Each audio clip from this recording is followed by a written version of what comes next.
Well, we're live. We're live. Oh, Don't do anything. Okay. I got my pants on in time. Okay. I can end the stream if need be. No, it's fine. Pants are on. Pants are successfully. Okay. The pants are on. No pants emergency. Here we are in the aftermath of episode 193 of The Biggest Problem. What did you think, my co-host Krimcl? I think Vito's. I don't even remember his first problem. It was just kind of. I think it flowed or was too much in the Juneteenth. preamble.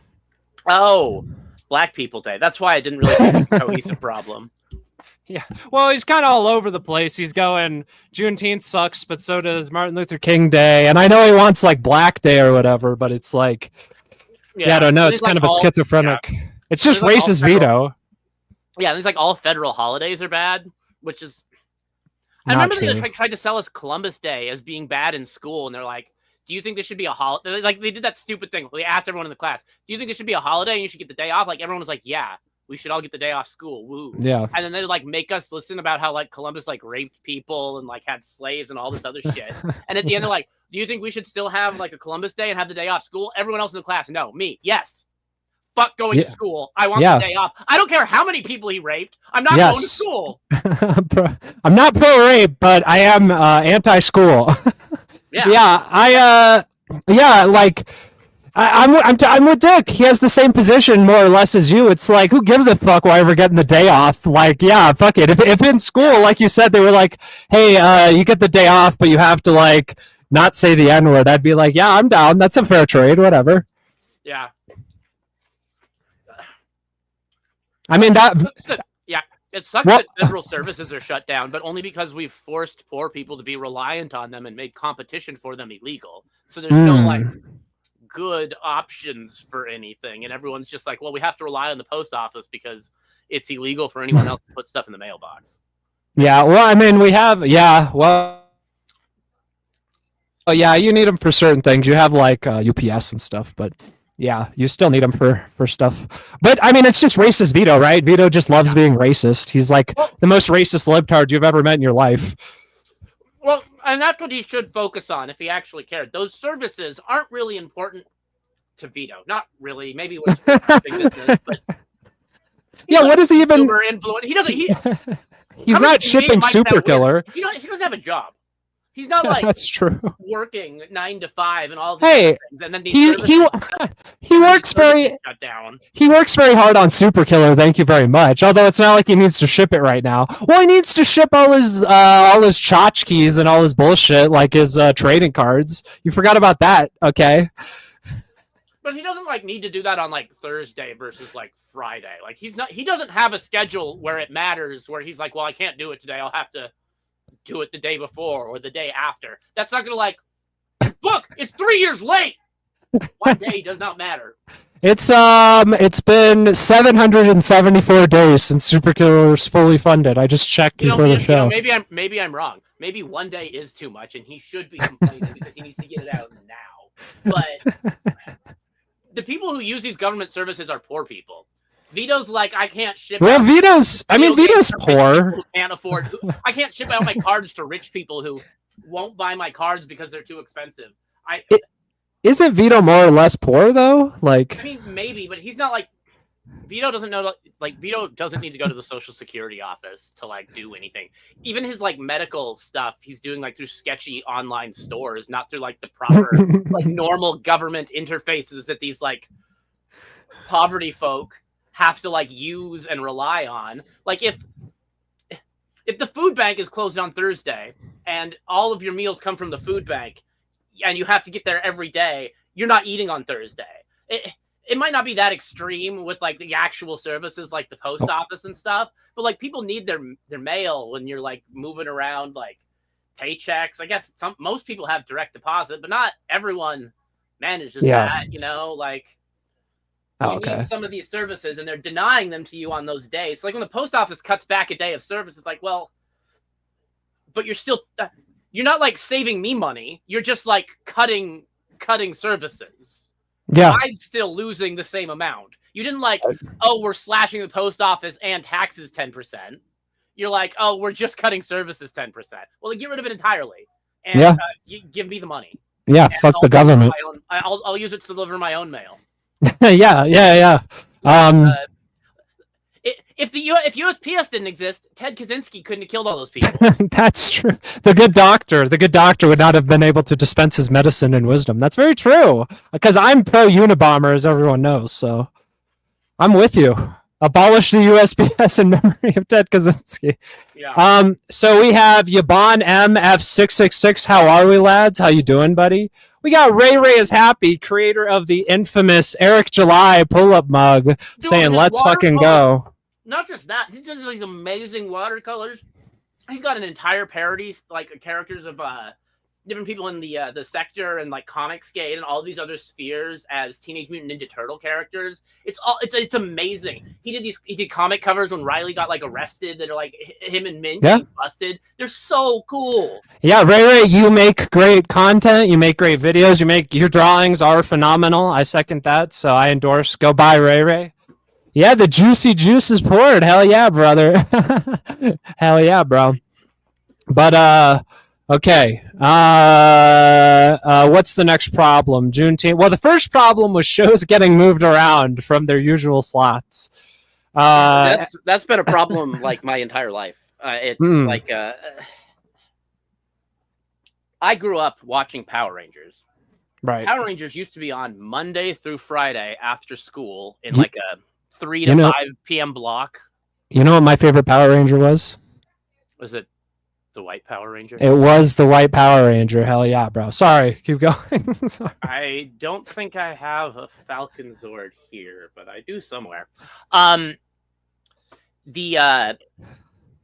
was on Monday through Friday, new episodes. It wasn't like this is like syndication and we're doing it. It's that we're not paying these people. They're not union. We're using Japanese footage to splice in. So we cut out like 2/3 of the runtime and we get like a script writer in who kind of like fits it in. And then we film some shots and we film some like establishing location shots outside the high school.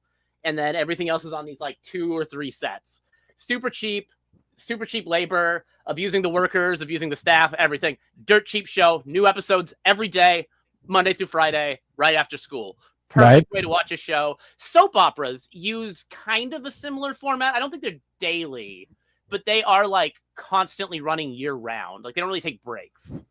Or yeah. Like slots in that's kind of like it, but it's like new constantly, regularly. And now, and then they like shifted it to being like once a week.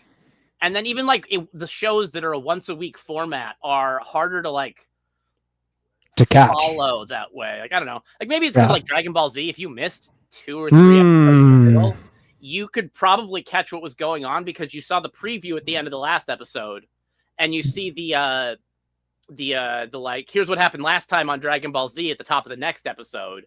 And that covers probably about like almost the entire episode. Right. So you can kind of slot it in there. But yeah, like something like Gundam Wing, you change the schedule, you miss an episode, you have no idea what's going on. And how did that affect you as a kid? What happened when the shows messed the schedule up? I don't know. I'd like miss it or I'd fall off, and now I need new content constantly all the time because my brain is ruined because of it. And when the schedule gets ruined, like when I was like 9 to 5 in an office, like the only differentiation on which day of the week it was were which TV shows came out. Because everything else was like go into the office, stare at a computer screen to make servers work, and then go home and smoke weed because I just stared at a computer screen all day sober. Yeah. And then I just like watch a show. I'm like, oh, there's a new Flash on. Oh, there's a new this thing on. And the whole Arrowverse thing was nice, but they shifted the schedule around. It drops in ratings. The shows get canceled, and they don't even get an ending. So not only does it like shows not getting endings. That sucks. So you like it falls off. You don't get to see the show. I'm with you. I didn't even know the show was Thursday today until like this morning. Yeah. Well, I was about to say, hey Vito, we have a show that comes on after your show now, so maybe stop only thinking about yourself, you selfish asshole. Okay, our show, me and Krimcl's, our lives are now integrated in the show too. So you know what, Vito, maybe be a little more empathetic next week, okay? Before you do some dumb bullshit. Else? Yeah. And it's like, yeah, thank you, Ray Ray. Facts. Yeah, thank you, Ray Ray. And it's not just that, but it's also like, Vito, we know that you were at that Magic, and I want you to do a teeny bit of a deep dive, but we know the reason it was on Thursday last time and Vito couldn't make it. The smokescreen was the Twitter drama, but it was actually, we're 95% sure, for the Magic bullshit. Yeah, go into the little, tell the people. The new Final Fantasy Magic the Gathering set came out. Boxes are currently running around on the secondary market for like $1,000. I don't know what their like MSRP is, but if you're selling $85 packs, it's probably too much. But I think that's like what, $240? Yeah, about like $500 or something, probably. Because I think they're more than normal boxes. Anyway, the pre-release was a week ago, and so the cards have kind of been floating out. So the secondary speculation market has started because some people are actually buying product. And then the actual release date was Friday. And Vito had pictures at GameStop waiting in line, trying to like get early to get, because stores when they have these releases are like, well, we want more customers, and we want it to retain customers, so we'll like limit. You can only buy 2 boxes, or you can only buy like 3 or 1 or whatever their stock is. Secondary items like the binders Vito is going for don't have a limit on them. And I suspect Vito was waiting in line because he saw that these binders were out there, knew that they would be popular because it's the Final Fantasy Magic limited edition, like card binders. People can want to put their Sephiroths inside them. That makes, it's good throughput, good plan. And he saw that there wasn't a limit on them. It's like, oh, I'm going to go to the GameStop. Everyone else is going to go for the card. Another scheme, another Vito scheme. Yeah, because he didn't... Because he didn't mention like getting the cards at all there. He might have gotten some boxes there, but like the scheme part, I think, was the binders. Because cards, you could hit up multiple shops around there. Maybe they have some stock left over. Maybe not. I don't know. Maybe it's like instantly sold out. Maybe everything in LA is just like slammed. I don't know. I don't know how card shops work there. They're dead around here though. They got a lot of man children like Vito out there. Yeah. It's got a whole industry of it. The Vito scheme side hustle. Yeah, he can't help himself. No matter what he does, he's got to beat the system and come up with the fucking scheme. Someone else will always have to do it, though. Yeah, well, kind of, yeah. And like the way he does some of the stuff, like with his plush toys, it's like I think he like actually I think he genuinely does want a Final Fantasy binder. I kind of want one. Like, kind of neat looking. Like it's like got a good design on the cover. Themed binder. But you're not like trying to like make it a profit, make it an investment. You're just like, hey, that's cool. Well, but I think that's the thing. I think Vito wants one, and so that causes him to go like, "Oh man, this is a good thing. It's a cool thing." Other people want too. It's like that Bible story about splitting the baby in half. I see. He's very conflicted. He wants to have his toys and sell them too. Well, I think some of his buying strategy is listening to talk about old video games. Like he said that he didn't really have any, I think Genesis stuff. Yeah. And then he like describes how like the way he talks about Chrono Trigger, it's obviously with like a nostalgic vibe, not like I played it in my 30s or I watched Seinfeld last week, but I didn't grow up with it. No, dude, Ray, yeah, that's true. Ray says he's like a gambler, addicted to dopamine, not success. I had the same thought, like, because he talks about how he wants to gamble at that time. That impulse just got transferred to this retarded bullshit. These packs and binders. If he gets a good card, his dad will finally love him. From the grave, man. Yeah, from the big pizza store in the sky. I mean, if it's a good enough card, dude. You know who Vito reminds me of? Yeah, maybe it'll bring his dad back. If Vito had pulled the one ring out of the Lord of the Rings sets, he probably would have like felt like he finally won at gambling. Like I think that might have actually been like, okay, my dad can be proud of me. I won the I'll be known for winning card games. But he just needs to win. Other than that, I don't think he's gonna like catch the high, and even that's like obviously probably not. No, dude. Like, what about the next one? You know what he needs with all this? He reminds me of Gru with all his minions and always doing some retarded scheme, like stealing the moon. Except Vito would be trying to steal the moon to sell it for a profit or something. I don't know. But Vito just needs like AI minions. He's very invested in AI, so he just needs little AI minions to do all these schemes for him. Indians, maybe. I don't know. He should try that. Carmen Sandiego is a business partner. Run a side hustle. God. Always at the side hustles.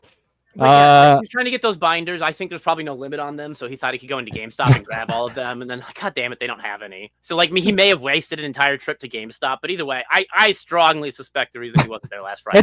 Vito never wastes a trip to GameStop. He always finds something.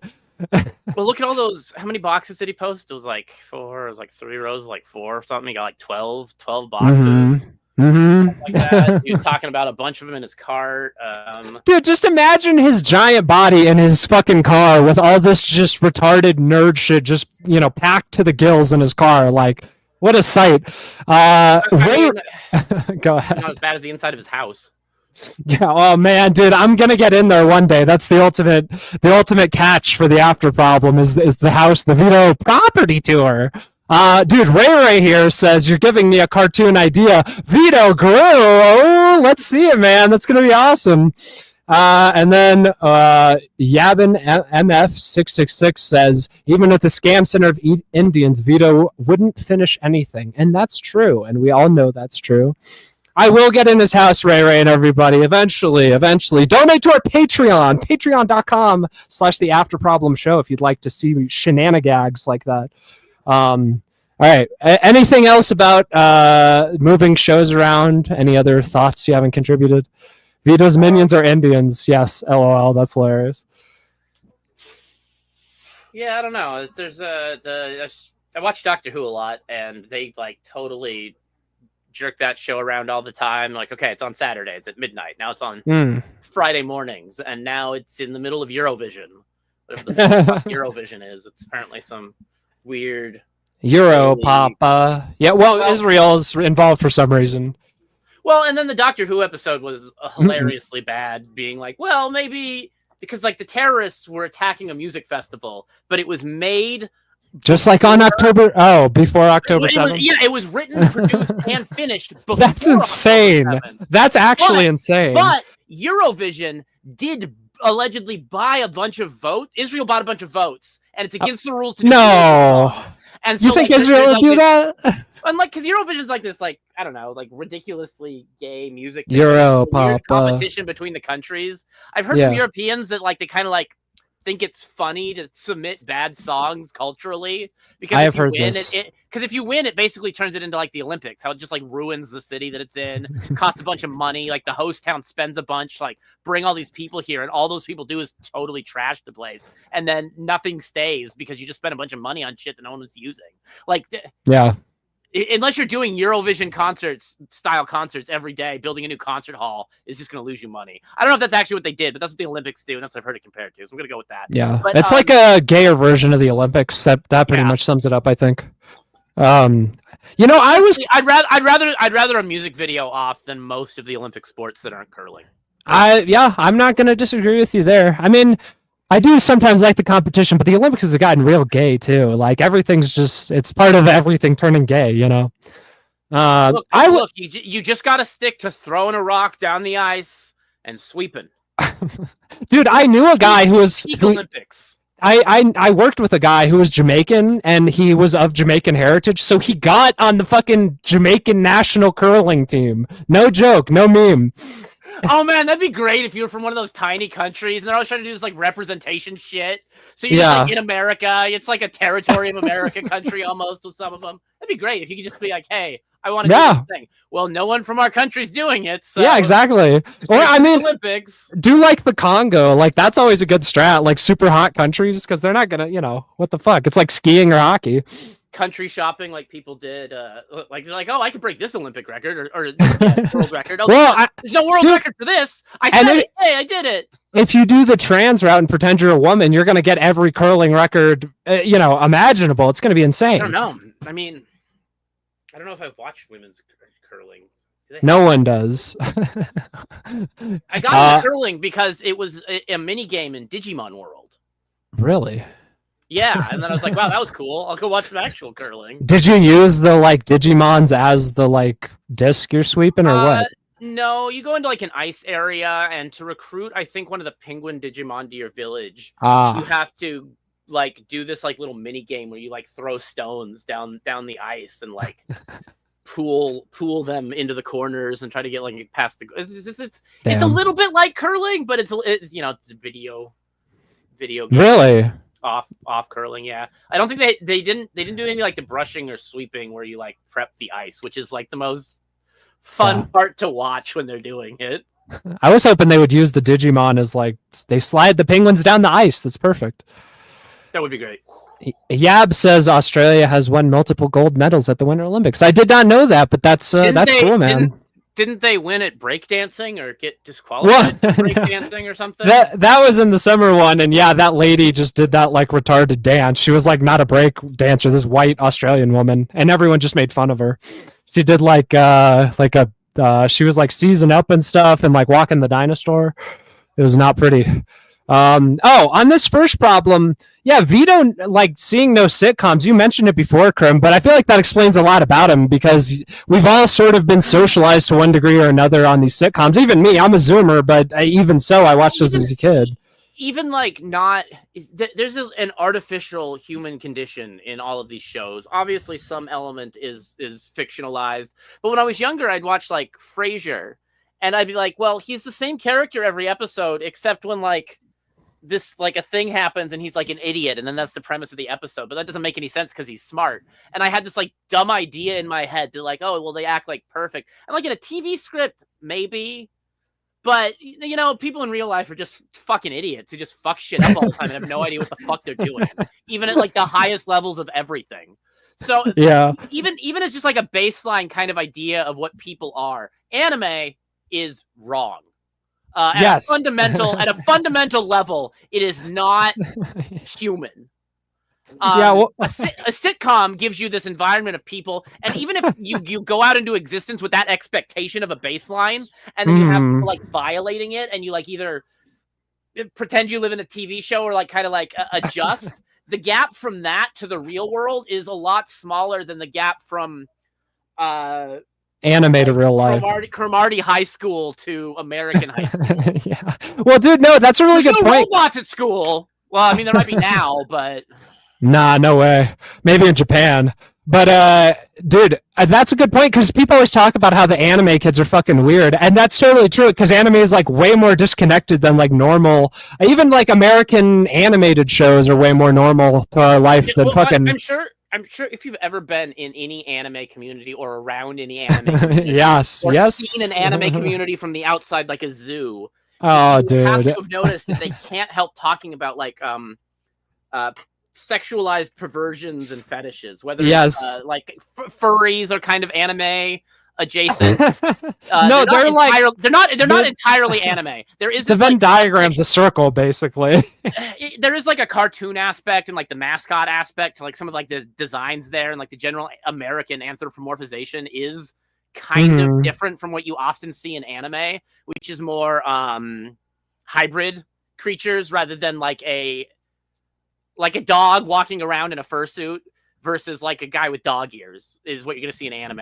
But they're the same kind of like conceptual like scale of like animal person, though I think the furry fetish involves some autism or autistic like it's like autistic engineers are like 70% of the furry community. Don't touch me. Fursuit, perfect, let's fuck.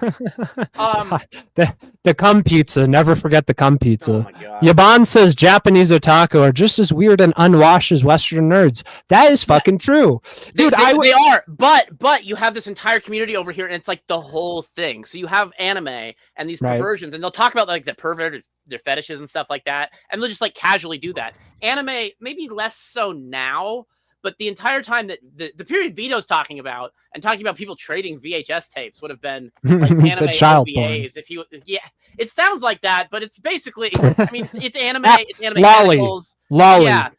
Yeah. That might have been what Vito was trading. That might have been what his friend was trading. You got the wrong tape. That's odd. But dude, no, whatever. I can personally vouch for the anime thing because I went to anime. Yes, SchizoSeanTV was in anime club in high school. But in my defense, hear me out. Number one, anime is cool. The anime nerds are terrible, but anime fucking rules, and you're wrong if you think that. Yeah. If you think anime sucks. But dude, in my defense, there was a super autistic anime nerd girl with huge titties. We're talking D's at least, minimum. Okay, and she was into me, and I fumbled it because I was a fat kid and I had no confidence. But man, I could have had, dude, I could have had big titty anime GF. Okay, do you understand, Krimcl, how badly I fumbled, bro? I do. What, did you hear what I was? Yeah, big titty I fumbled. anime club. Yeah. Yes. Yeah, I also joined a college anime club or didn't really join. I just like loitered around, just trying to bang the president. W. Did it work? Kinda. I don't know. What do you mean kinda? There's no kinda. Do or do not. I don't know. We dated, but we were like anime weird people, so it's like not. Okay, but did you fuck? No, that never happened, unfortunately. Oh, yeah, that does. So yeah, kinda. Touch my penis a little bit. That's about it. Touch your wiener. W for wiener. But yeah, that was like why I was at the anime club. Lots of weird anime going on. But all those people either had like weird like the club president would put on the like a Bigata H Kai, Monkey Jones, I think, did his first anime review on it. And it's like this girl who's like, I want to bang 100 guys before I graduate school or something insane like that. Yeah. But she's just like totally afraid of men in all situations, and it's bad. It's bad. It's stupid. It's a bad premise. But the club president put that on, and like half the anime club is like afraid of the expression of sexuality and even the slightest hint. Like, the most weird. Like they might be perverts. Like how old was everybody? By the way, how old was this? Was a college anime club. Okay. Everyone was over the age of 18. Okay, I got you. Okay. So Vito wouldn't have been interested. Like in the anime where everyone's in college, except everyone actually was in college. Okay. So that's appropriate. Yeah. But half of them would freak out. Half of them would be like kind of like whatever, not say anything. And you get like weird people kind of like being weird anime, like the ball guy from My Hero Academia everyone hates. Or the old man pervert characters. They weren't quite that bad, but like those things are present in anime, and like the upskirts, the all these tropes where it's just total perversion all the time. There's a perfume anime where she's like a James Bond spy, but half the premise is panty shots. And wait, what's the name for research? What's the name of this? So no one watches it. Yeah, like Najika. Is it Najika 7? Okay. I think. Okay. Oh, Najika Blitz Tactics. Okay. No one watched that. Yeah, no one looked that up after the show. Weird panty anime. The special edition of one of the DVDs came with a pair of underwear. Okay, well that's like a little much. Well, it is, but this is the kind of weirdness that anime has as like a normal there would never be a Friends episode or a DVD pack selling Rachel's panties. That's the point I'm trying to make. Good point. Well, I don't know, man. That could make for an interesting episode. I mean, that's the thing. Joey gets involved. Even if they did an episode on it, they still would like they might put it on the cover as like a picture and like, oh, here's like the Friends season where like, you know, she found him in her panties and underwear, and like that was the scene closed before the affair, and it's like some iconic scene or something. You know, but they're not going to sell you a pair of panties that's a replica of her panties in the DVD set for an American TV show. Were they used like, normal standard, and part of that is like that it's on daytime television, and Vito's downloading anime, which is and all porn, over the place. Probably. From straight up OVAs. Which he liked downloading porn, didn't he? Didn't he bring that up, or am I tripping? The way he talks about it, if he's downloading anime, it would have been in the period of like 2006-ish to like 2010-ish, maybe 2001 to 2010-ish, where you like kind of download some torrents some places, and then you get into torrents, and then instead of like watching stuff on sites, you end up downloading, you know, the movies. And I feel like Vito probably got into a habit of just downloading entire like large packs of things and then like clicking through them. I don't know for sure, but I kind of get that like impression that he is like, oh yeah, I got because I think he said he got everything from like an OnlyFans creator. Like the way he talks about pornography and OnlyFans is Well, dude, I mean, listen, you like what you like, but all that trans stuff that's going on with him, he's got to have some fucked up porn for sure. Well, you don't do the trans thing without a fucked up porn thing, okay? Well, the thing that was illuminating to me was his views on OnlyFans, where he's like, well, why would you subscribe to OnlyFans when you just like pay one day and download everything? And it's like, well, yeah, that's how pornography consumption works. But OnlyFans isn't selling pornography. Yes. They're pretending to sell pornography and pretending to be in the business, or even pretending to not be in the business of pornography in some cases. But they're selling it, but they're not. I don't know. It's not. They're selling something else. Like they're selling they're like, selling friendship, companionship. Selling the parasocial relationship. Yeah, exactly. Yeah, the parasocial relationship. And it works so effectively because like they do basically just like collab with other content creators. They are closer in a way. Some people running OnlyFans like locally do in fact just like sleep with local men to put them on their OnlyFans. It's just like that's a thing that does happen. So do you know any OnlyFans whores or like in your area that would that I could contact for research purposes? Not personally, but I came across like the name of one when a friend of mine was like a guy added her as a friend on Facebook, and it's like this is like a weird person that you've added here, and then they click through, it's like, oh, you like offer like personal massages and have an OnlyFans. There's like no other thing on the internet he could have possibly seen, so he's obviously like trying to bang. Gooner status. Yeah. Do you goon? You a gooner? I don't have the energy to masturbate for that long. Krimcl is not a gooner, confirmed. I am a gooner. I'm pro gooner. So another divide that we found between us. I will. I do want the cave though, with all of the monitors. The goon cave.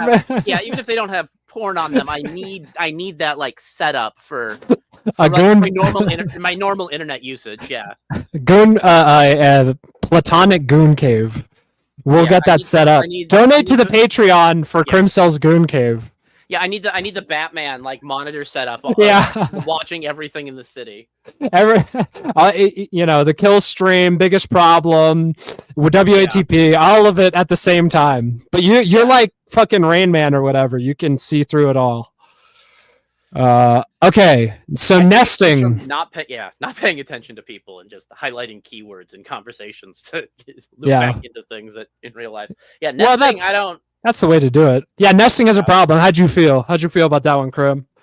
I've never heard I've seen behavior like that before, but I didn't know there was like a term or a category for it where people start like putting rubber corners on stuff and plugging electrical outlets with little plastic things that make them annoying to use and impossible to get out, and like putting awful safety seals on all of the pill bottles so they're more annoying to open, and like just because kids, you're just making everything kid-proof. Locking drawers and cupboards and doors and cabinets and making it harder to crawl around inside of the house and have fun in it.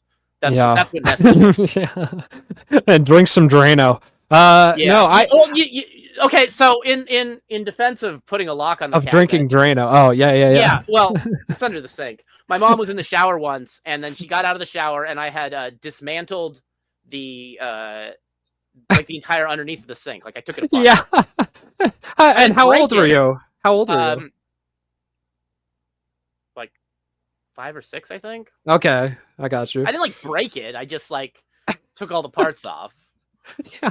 So, did you do anything with the chemicals, or you just like you called it a day? I just like took the sink apart and like, oh, I probably was just like, oh, how's this work? How's this come apart? Oh, okay, cool. Well, did your mom know how to put it back together, or did you stump her? I don't know. My dad might have put that one back together. Yeah, probably. Yeah. That was long enough ago. Yeah, I've never heard nesting used for guys. I've only ever heard it used for women when they're pregnant, about to have a kid. But yeah, I can see how that would be fucking annoying to have women do. And my girlfriend, when I had a girlfriend, my ex, I should say, She said she was nesting one time, and that could be annoying if they're, because women like to do that thing where like everything men do, they have to put in this like gay framing. Oh, you're nesting too? How sweet! Blah blah blah. You know, I don't know. It makes my blood boil. You know what I'm talking about, Krim? Kinda like it's like you're settling in, so you're like nesting or whatever. Yeah. Well, I just up over or whatever. It's like condescending because I guess it's like, if you're in like a relationship, it's like the end of the male life cycle. You become like totally domesticated. You become like a totally domesticated bitch. At least, a lot of the men I've seen become domesticated after they get married. I've seen that happen a lot. So I guess it's just that because it's like the prelude to that. It's like, I don't know, man. Yeah. I like not. Yeah, we all know how it is. Women, am I right, fellas? Happy wife, happy life. That sort of shit. That's my biggest fucking problem. That shit makes my fucking blood boil, bro. My whole life, dude, my ex's father was a fucking special forces operator who I'm 95% sure has killed people in fucking Iraq. He's been deployed for combat. He's special ops, all this sort of shit. He was like in the 180th Airborne, whatever that fucking famous airborne division is. Anyway, so he's like killed people. And I'm like telling him basically like, yeah, I'm not, even if I marry your daughter, I'm not being like a simp, domesticated, happy wife guy. And he literally was like, let me show you how to be a real man. And his wife like told him to take out the trash and he acted subservient while he did it.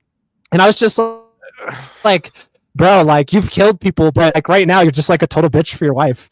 Like, I don't know, man. I've seen too many men fall for the happy wife, happy life meme. It really makes my fucking blood boil. Well, and then I think it's like being weaponized now too, where people are like kind of throwing their wives up as shield, as excuses for things that, aren't really related to it.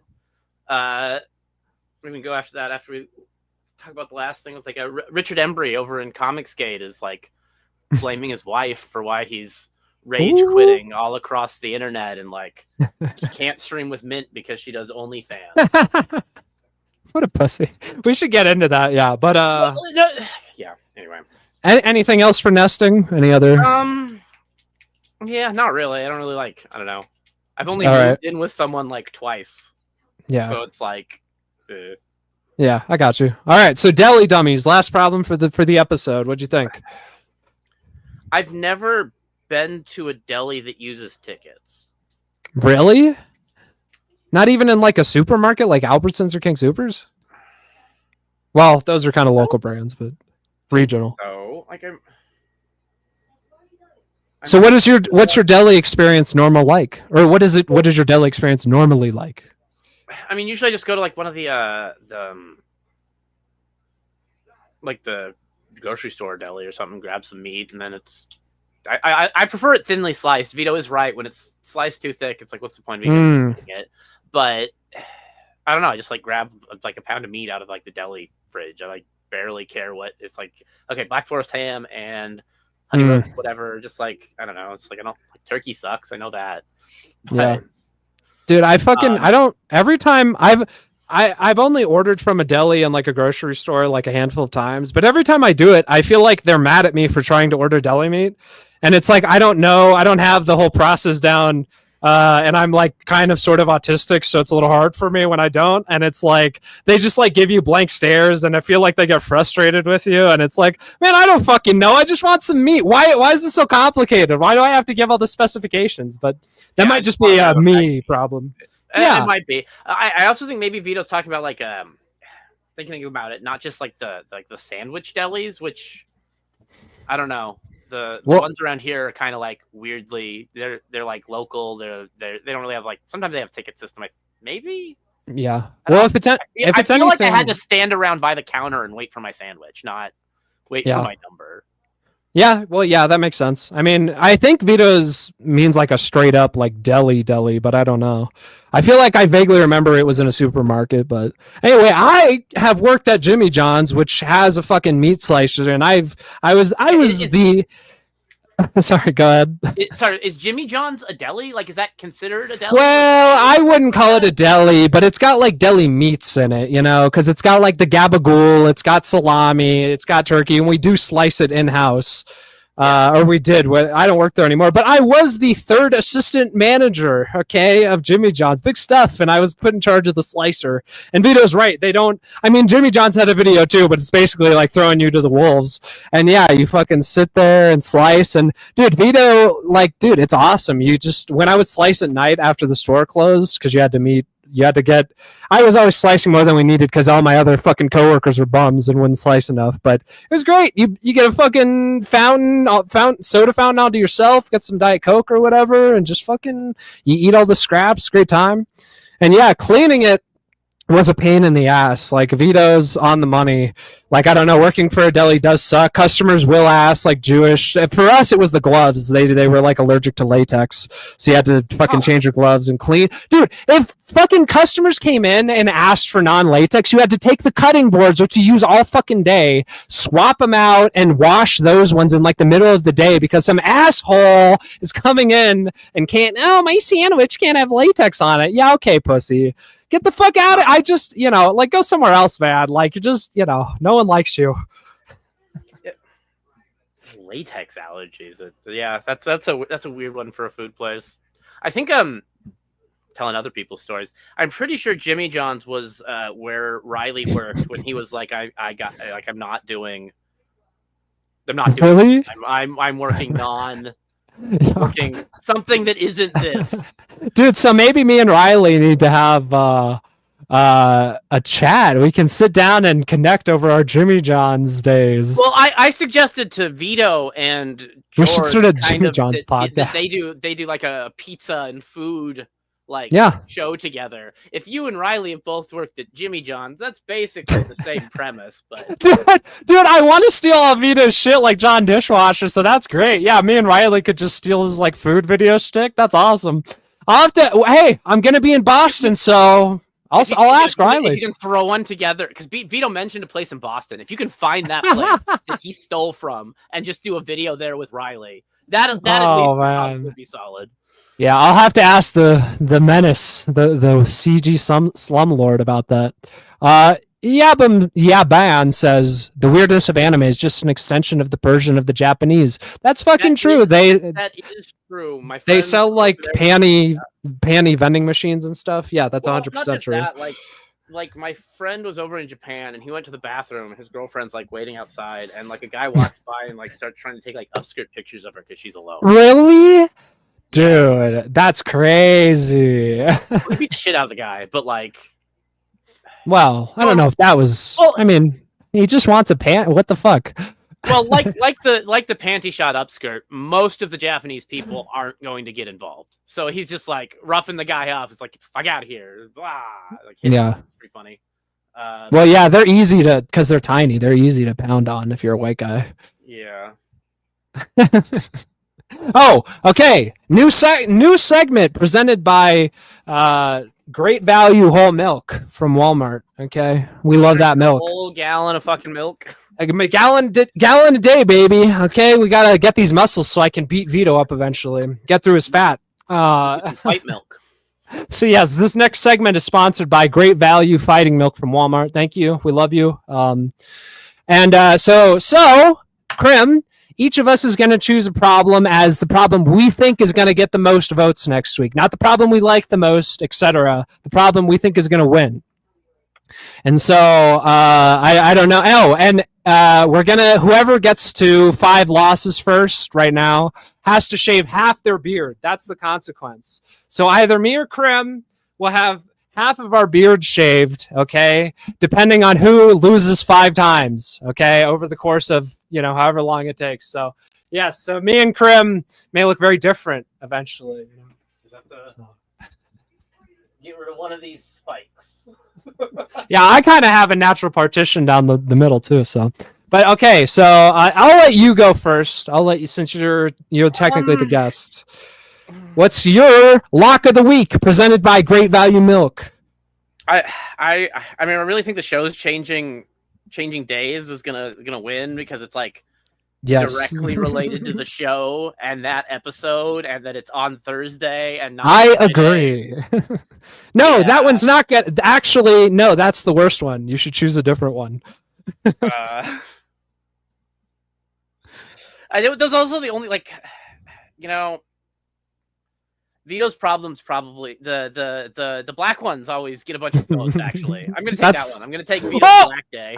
You're doing the Black Audible, the last minute Juneteenth Audible. Oh my goodness, yeah, man! All right, well that works for me. My first choice was the shows getting moved around. So all right, those are our locks of the week presented by Great Value. All right. Yeah. Racism is going to win the day. It usually does. Racism or misogyny. Those are usually. Yeah.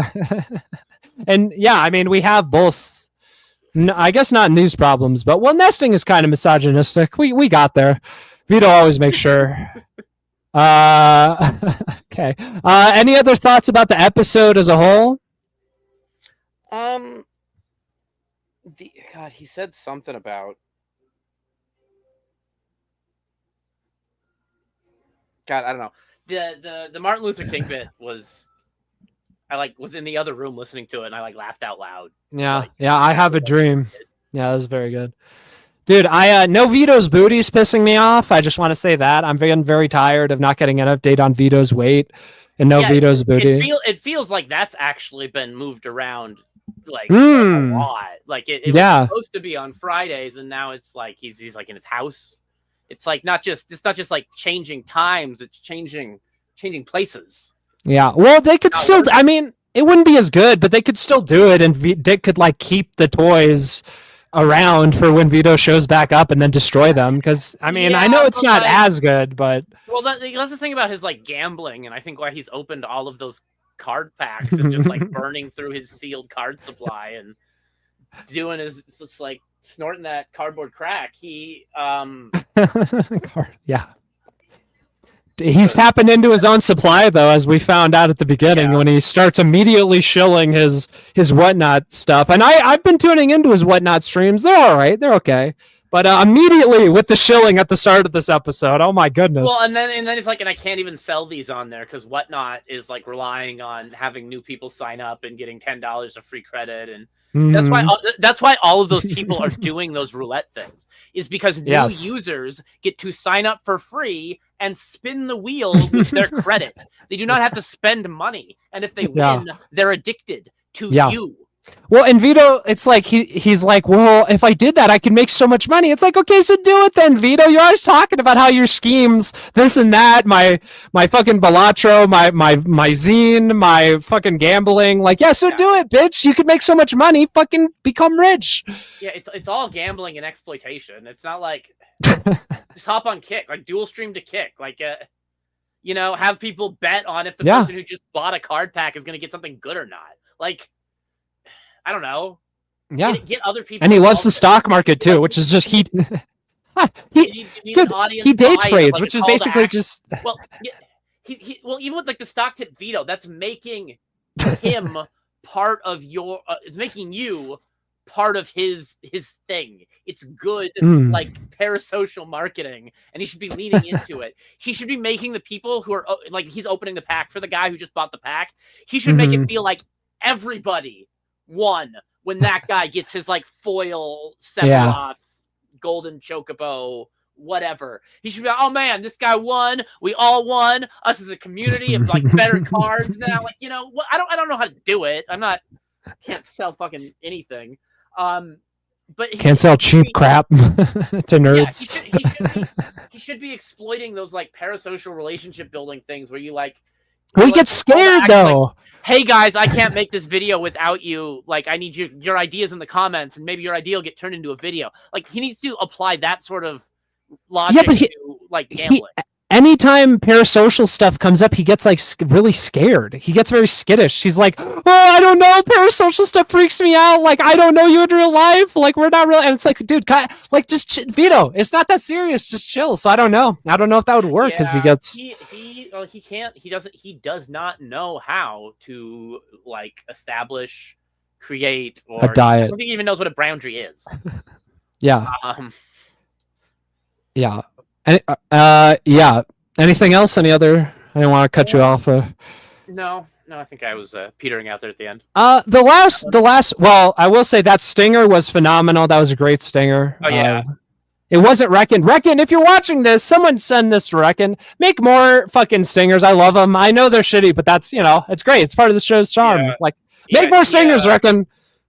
Yeah, I think he like had to get like a job or something. Nah, well, last I heard he had like medical issues, I think, but I don't care. Fuck you. Get to work. Yeah. Get to work, bitch. See, we've got Content. yeah. Last thing, before we move on to anything else, who was that song by? It was Shut Up Dude? I don't remember. Yeah. Sorry, random. Later. Yeah. Okay, number one, everyone's talking about how Sean's gone. Bitch, Sean's right here. SchizoSeanTV is the new Sean, and it's spelled the same. I'm the new Sean, bitch. I'm taking his fucking place. I'm not saying I'm as funny as him or whatever, and he's way more part of the lore, but I'm the new Sean in this universe, and don't get it twisted, okay? I am the new Sean. That's my fucking throne. That's my title. Don't get it twisted, all right? Just wanted to establish that. Audio engineer now. Yeah, that's true. Yeah, I should ask Johnny how to become an audio engineer. Oh man, that's funny, dude. Okay. So did you want to start reviewing content, or did you want anything else you want to talk about? Super Killer, anything? By the Maniac, I'll say that. I'll plug the Maniac real quick. Johnny Rockets, By the Maniac. Refund Super Killer, By the Maniac with the money you get back. Yeah, speaking of Johnny Rockets, he put out an article 3 days ago on. We can go over that if you want. Yeah, a fellow in Comicsgate, Richard Embry. And you mentioned the happy wife, happy life thing, and he's been like relying on people like kind of, I don't know, believing that meme to be like, oh, my wife doesn't want me to do these things. Oh, my wife doesn't want to do this, because I think he thinks that like can't be questioned. If you see some of like the more the less stable people in these communities, they get ideas in their head of like how the rules work, of like sharing DM. Person gets scorned for it, and then they'll think that like it's like bad to ever show anyone anything that someone else has said ever. And it's absurd, but well, so do you want to? So you want to start going over this then? This article? Yeah, I did not get to look at this fully yet, but I think this covers the stuff I think it does. Yeah, it's got a couple of the texts in there. Yeah. Okay. Though even though I was watching Frog Tony's stream last night, and in the middle of talking about it, they're like, actually, there's new live updates on Twitter right now. So Richard Embry is like, he's in Comicsgate. He's one of the creators. He's got a comic. He's got a comic. It's called, I think, Blood and the Sword, and he has something, a new one. I think it's called The Flame of the Talon Flats. Yeah. They're both the same like sort of pricing scheme, where he's like, I've got a $5 comic, and he kind of markets it in an odd way that I think is counterproductive to good, like, profitable communication. But I also don't make any money, so what the fuck do I know? Yeah. I think you know things. Yeah. Okay, so this is like some Comicsgate drama, and yeah, Rich is the creator of the Blood and the Sword, and Rich has left Comicsgate. Why? Rich in public says he's left because Comicsgate is toxic. He wants to sell to everyone, not just the meanies in Comicsgate. In particular, this was written by Johnny Rockets, by the way, right? Yeah, this was written by Johnny Rockets, author of The Maniac. This is his Substack. By the Maniac. He writes lots of good articles. I should read more of them. Yes. In particular, Rich can't stand that Comicsgate would bully that fucking shit-eating fuckface Jimmy Reyes. It would make a joke about them being lovers, but Rich's actual soulmate is part of the real problem. Rich's wife does not want Rich streaming with Mint Salad because she does OnlyFans. And, Mint Salad, a.k.a. Riley's girlfriend. That's porno. Rich can't get involved with porno, so yeah, I'll let you... No. So that is a very bombastic way of putting it, but he's quitting like back rooms and streams because he can't do these things with a woman whose husband is literally in the chat. Yeah. Some people were proposing that he got caught looking at OnlyFans. I personally think that his wife caught him looking at Riley's Asian penis. And like I like legitimately like he's talking in Katie's chat about how like he can't go on because his wife's going to cause a scene in chat. There is nothing that his wife could say on Earth that could cause a scene in a YouTube chat. Yeah, that's true. And like this was just a normal stream for like Comicsgate, right? That he didn't want to go on. Launch stream promoting his comic that he told all of these people that he was going to be on, and that they all showed up to promote his comic to give him money. So he's like Vito. He's like Vito with Hackamania. Yeah. So Mint has her own sort of like mini Vito Hackamania situation. That's funny. Oh yeah. Rich is definitely having a melty here for some reason. I don't think it's the reason he's saying. I think his wife might be mad about something, but the thing he's saying, she's probably too fat. Stream with other women. I mean, she's definitely jealous. Is she fat? Do we know if the wife is fat? I don't know. That's someone get on that. That would explain a lot. On that. Yeah, because Yellow Flash has a fat wife. Eric July's wife is almost certainly got to be fat. You know, so she looked kind of fat in the wedding photos. I haven't looked at her since then because she's like hidden and pretending that she's never. The Saskas are fat. There's a lot of fat women on the anti-Comicsgate crowd. Explains a lot, if you ask me. Well, they're definitely not happy if they're fat. Right. But yeah, Vito. I think he got caught looking at like Riley too much. You know, if she's gonna looking at an OnlyFans girl's page isn't gonna cause a scene. So if she has something that's gonna cause a scene, it has to be worse than that. And with how these people have these like weird Puritan Christian values, the only thing I can think of is that it's gay shit. It's always gay shit with these guys. Or like he's like looking at Riley peeing. Yeah. Sure. Like that, it has to be like you're looking at a man's penis peeing. What's wrong with you, husband? That I just walked in on. Why are you looking at this? If you don't stop streaming, related to them, I'm gonna tell them, and then we're gonna get a divorce. Yeah. So maybe it was kids. No. Yeah. And I'm gonna tell everybody. Yeah. She found out she was a beard. I think you're right. She found out she's a beard. And then because Mint has touched Riley's penis, it's sort of Riley's penis by proxy. And so that makes sense. That makes sense. It always goes back to Riley. Well, because and then he's like playing video games with Riley and their friends there, so he can't like directly alienating the connection with Riley would make it seem obvious that it was gay. This is like a gay off, gay off. I see. Yeah, it's some 4D gay chess. No, that checks out. Yeah, unless she comes clean and tells us what it actually fucking is, and she comes out and says what's going on, and they stop fucking obviously lying and telling different stories to different people. I have to assume that it's the worst thing, because otherwise, why would he be freaking out like this? Richard Embry, fucking gay. Yeah, he's definitely gay. Might be a pedophile. I'm not saying that, but maybe. I don't know. I don't know about that, but like with yeah, me neither. If it's not a piss orgy, it's not gay. So like, that's true. He had something to worry about. That's in the Bible. Is he, like going around? Is he in his like preliminary stages of like degenerate homosexuality, or is he latent like, I need to gay? Get away from my wife, I'm gay now because I haven't been having sex with a human woman. Yeah, maybe she just got really fat and that made him gay. Many such cases, I think. It transitioned him over time, and he just like got used to it because he wasn't having sex with a woman anymore. She was over 125 pounds. Yeah. Yeah, she started resembling more of a man, so he thought I'll just go all the way. What's the big deal? Yeah. All right. Okay. Who knows? But anyway, continue. Okay. So he doesn't want to stream with Mint because Mint's an OnlyFans girl, supposedly, and his wife would get mad. This explains why Rich's internet stopped working when old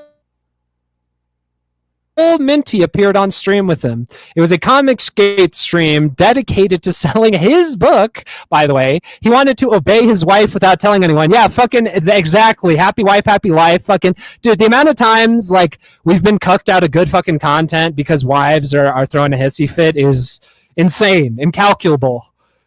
Yeah, there was Cecil?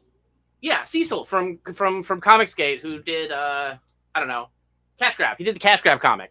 He when Nerdrotic's wife was posting herself around as a promotional image for Nerdrotic, or Nerdrotic was, and Ripoff Verse posted. He didn't say anything. All he did was post her next to Miss Right. Piggy, and then he like walked away. Right. And it triggered like a multi-day meltdown. And Of course. like, well, we can't make fun of fat women, and everyone else was like, bro, and his wife is fat. What do you mean we can't say she's fat? Yeah, and making fun of fat women is a God-given right, for sure. Yeah, but like Cecil was just like, I don't want to do this, and I'm not comfortable with this, and he said some like weird things that he didn't try to imply that other people were doing things. He didn't go around lying about it. He was saying probably his honest feelings, even if those honest feelings are filtered through a relationship with a woman who's very happy about it. But it's still like, I don't want to say this because I don't like this. I don't think we should go after people's wives. That's a perfectly fine sentiment to hold. I think it's stupid, but it's a perfectly fine sentiment to hold. Right. Yeah. Yeah. But yeah, the internet stopped working is like so like cliched and obvious. It's like making staticky noises. Oh, yeah, I was gonna ask. I'm going through it. I got it. So, it's a ton. So what actually like went down on that stream? He just did that classic like fake static move, or what? Yeah, basically, like Mint came on.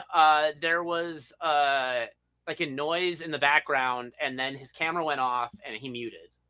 And then he was like, because he wasn't trying to do the static. It was like his wife coming in and being oh, maybe she was gonna like cause a scene. She's gonna like shout the N-word or something. That's what he said right afterwards. Is that I can't. My wife was going to cause a scene in chat, not scream on camera and like sabotage the stream by being like N-word. N-word, F slur. Yeah, demonetize your stream, blow up the whatever, like all the fun words that YouTube doesn't actually care about unless it's in like the first minute. Right. As long as you aren't like, it doesn't matter. Yeah, and it was just like super obvious too. Yeah, it was just like obviously this is not real. You're bitching out. That's not how internet problems work. Now, I can see why to him and possibly to his wife and possibly to part of the audience, this seemed like a correct like thing that they're saying that could be possible. But even like looking at old man and George the Boomer, who did all of the classic logos from your childhood, like Cardcaptor Sakura and Metabots, is making jokes about how like the old telephone line and the static, and maybe you can just get a wiring connection. And he's making old man Boomer jokes, and they're like trying to like So once he like did the fake like, oh, my internet's fucked, he just like left and didn't come back on a stream for him. Is that what happened? He like kind of disappeared a little bit, and then I think he came back later. I think like maybe Mint left. I don't. That's insane, dude. I had to start hitting pieces at one point. It was just like too much. Well, dude, the crazy thing is, like, I remember when I did Frog Tony's stream. Shout out to Frog Tony. They like the stream right after the one I went on last time was a promotion stream for him. So it's just crazy to see how quickly internet beefs start and relationships turn. Well, and then going back months ago, I think the triggering post was found when he was arguing with Dark Gift Comics. Ethan Van Sciver likes him. He did admittedly help save the Comicsgate trademark in some fashion. I don't believe in intellectual property, so I don't care about that at all. Weaponize it and take money with it, sure, but it's not real.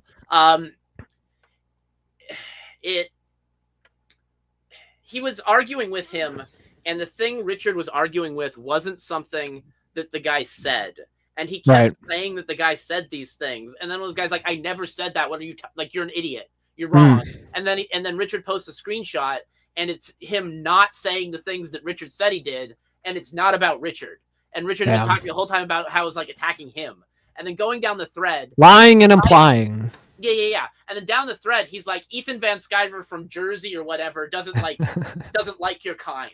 Like however he said it, it was basically that. He's like, hey, Ethan doesn't like your kind. He wasn't like, I hate you. He was like, I hate you and Ethan hates you too. And then Ethan's like, keep my fucking name out of your mouth. What are you talking about? Fuck you. Don't use me for your fights. I like this guy. He saved the trademark for me. As far as I'm concerned, he's good to go. And on top of that, looking at the argument, Richard was being completely psychotic. He was not talking about something that happened. He was not talking about something that Dark Gift had done. He was not talking about something that Dark Gift had done to... He's barely even talking about what Dark Gift said about Tony. Yeah. So was he just stirring shit to stir shit? Like, was there a plan, or was it just kamikaze? I don't think he was stirring shit to stir shit. I think that he has a nerdy kind of autism-y view on things. He's probably like at the top end of like functional autistic. But then he's online. I can relate. He's not being online like multiplies and like degrades all of these autistic traits to an insane degree, even in people who aren't autistic. So who's just kind of like Christian with his autism, right, is going to get this like complete mismanagement of what people are saying, what they mean, and all of these other things. What do you mean by like Christian autism? What does that mean?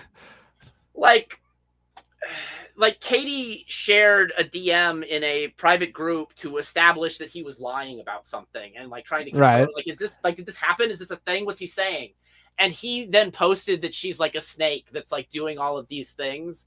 And it's like the absolutism in an action, like sharing a DM, the absolutism in something like not questioning Jimmy Ray's faith, even though Jimmy Ray's used his faith as an excuse to hurt other people. The whole thing of faith always being used as a justification to hurt people instead of help them and do nice things.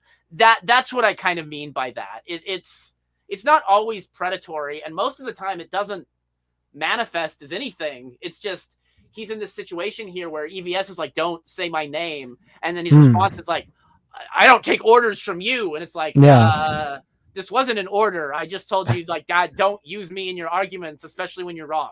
Well, dude, like, that was basically Ethan's response. Well, dude, and I saw Richard started like hanging out with the war campaign WC guys after all this, and now they love him, of course. And it's like they all think that EVS like gives me orders, gives anyone related to Comicsgate orders. Like I don't know why they think EVS is like the dictator. They don't. The dumbest of them might.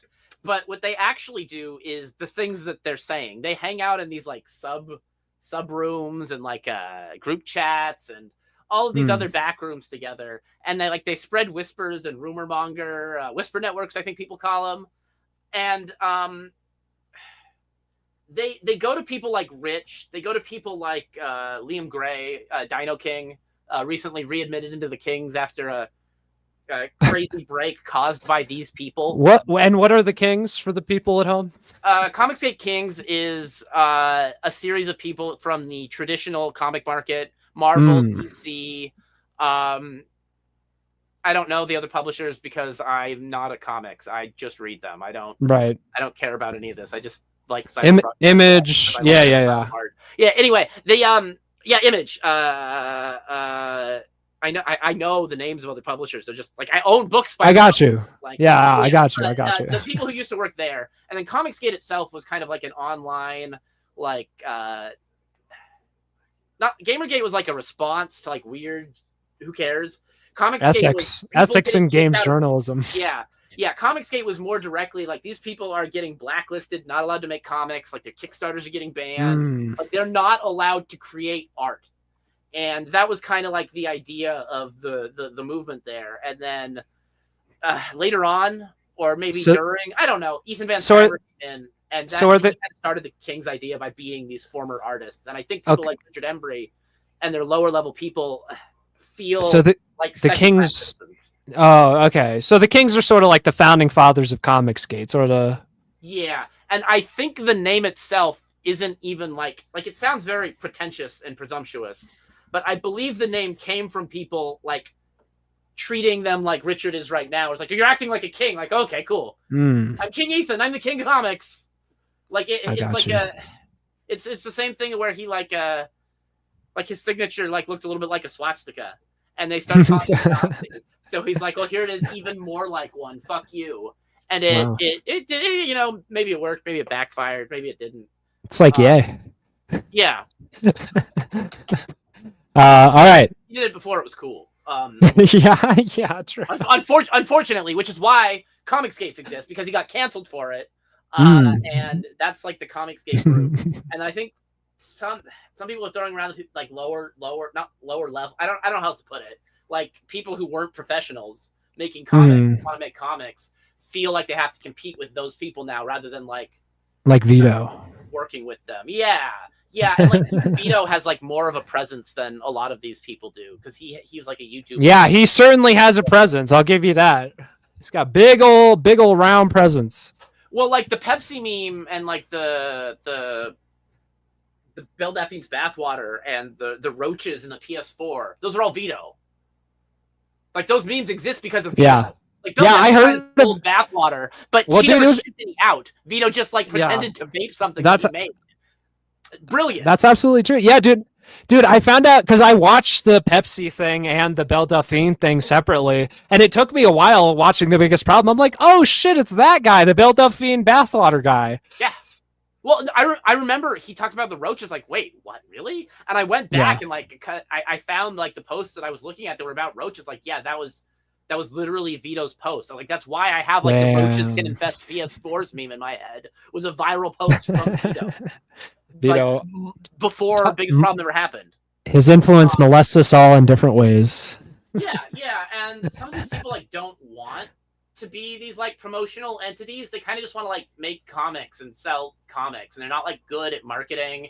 And I think Rich, whatever, feels guilty about charging more for comics because like people like affordability, but charging $5 for a product doesn't make more people buy it. Like, it's bad marketing. Like, I get the logic in his head, but it doesn't, like, that's not how selling stuff works. It's not how the math works out. It's not how the other end works out. If you drop the price of something, less people are going to buy it because they see it as less valuable. Well, yeah. I mean, I think it depends a lot on the product, but yes, generally speaking. To a certain extent, well, it does, except when your product is selling parasocial relationships. Yeah, true. As a comic book artist who is independently running your comic book brand, what you are selling is not your comic. You are selling your life, your story, your like soul.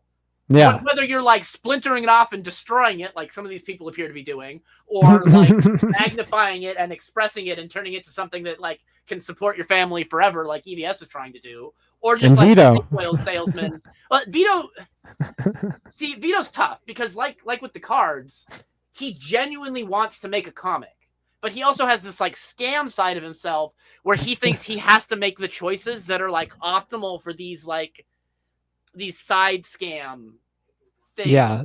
Scams on scams on scams.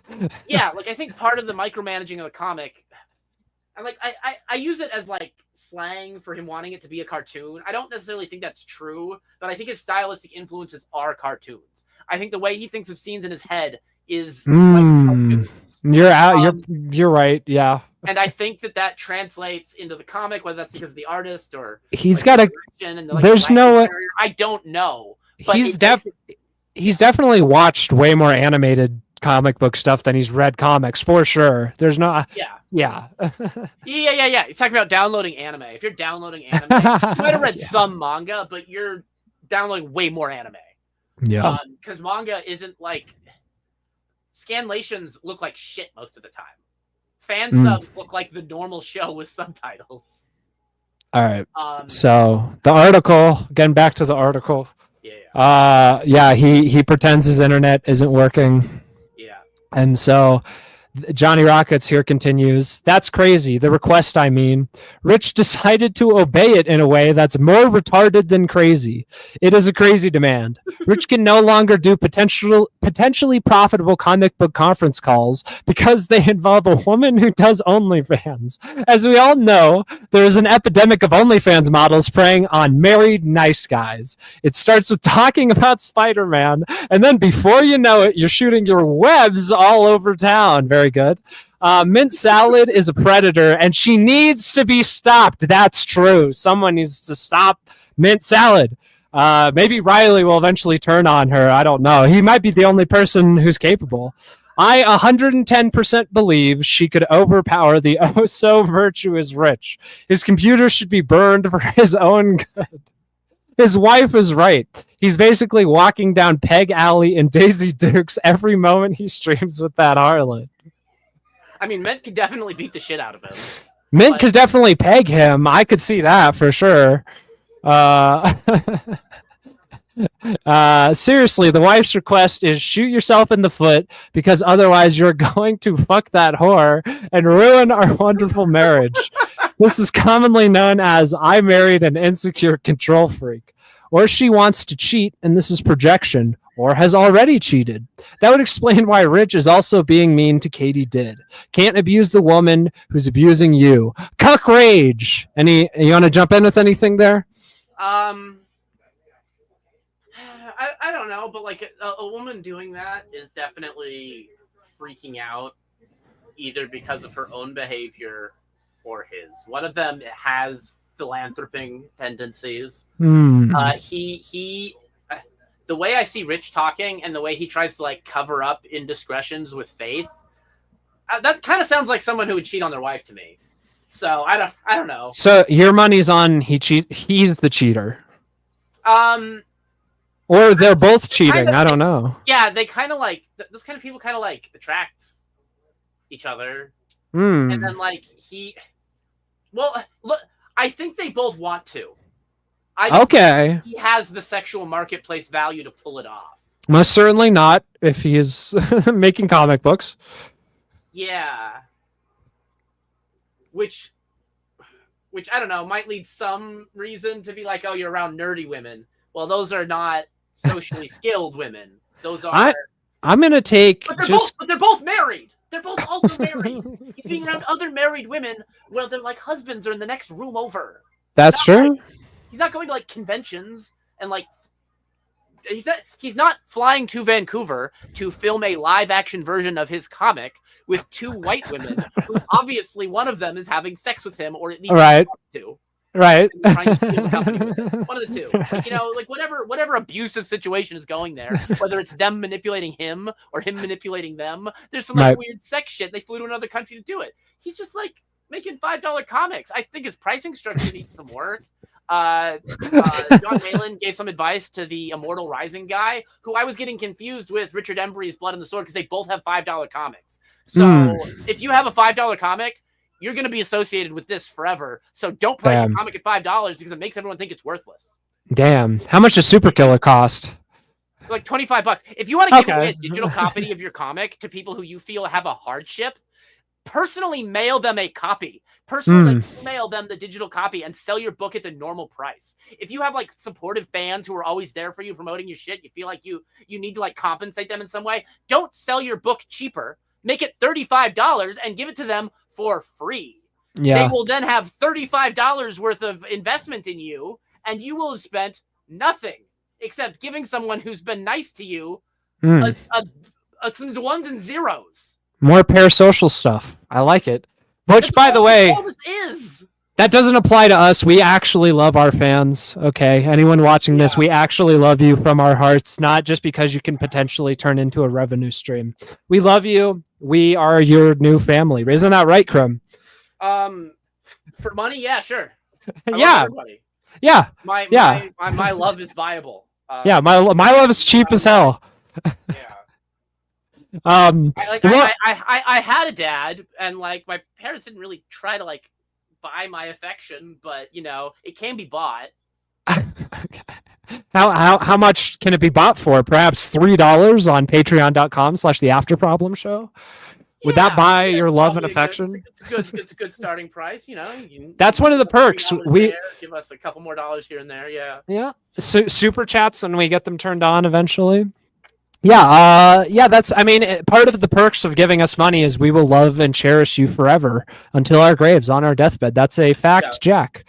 But, let me provide the steel man for the Foyd, the wife being the cheater, because this to me does sound like a classic, like, yeah, she's insecure because she's cheated and she doesn't want her boyfriend husband, like catching wind of that fact. And she's trying to make sure no women outside of me, because she knows how much of a floozy she herself is. What do you think about that?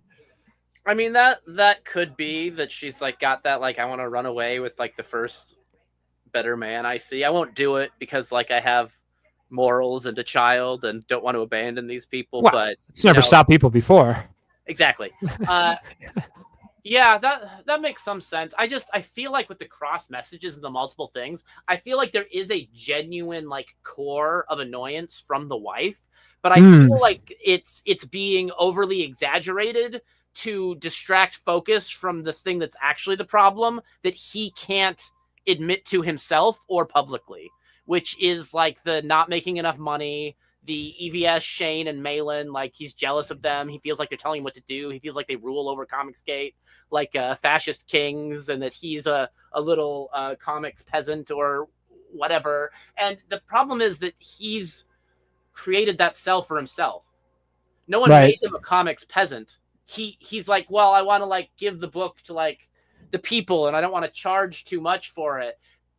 Bro, find a whale. You sell things. If you don't have whale, Merlogic. Shout out to Merlogic. Make money, buddy. Yeah, you are all the guy who nobody knows the name of from Moby Dick chasing Moby Dick. And there's a reason nobody knows the name of the guy from Moby Dick. It's Ahab. Who cares? Captain Ahab. Don't put some respect on his name, please. Yeah, it's because who he is doesn't matter. Yeah. It's that there is this whale. The thing. He is obsessed with, because that whale itself is Vito. Now, even if you get a little chunk out of that whale, you personally, you, the audience at home, will probably always feel like a unsuccessful failure who's pretending what they're doing, and just do it anyway. It doesn't matter. Those are the people with money, and they want to support you. It doesn't matter if they want to support you because you're like on these Comicsgate streams. You could be mean to Ethan, and Ethan wouldn't even care. He'd probably still have you on. You just need to not he's a cool guy. Lying and causing problems. Now you're not going to be on. Now you've like relegated yourself to this like permanent Comicsgate lesser tier position, and which sucks. And like multiple messages you're putting out. All of the drama, none of the fun. You can leave Comicsgate.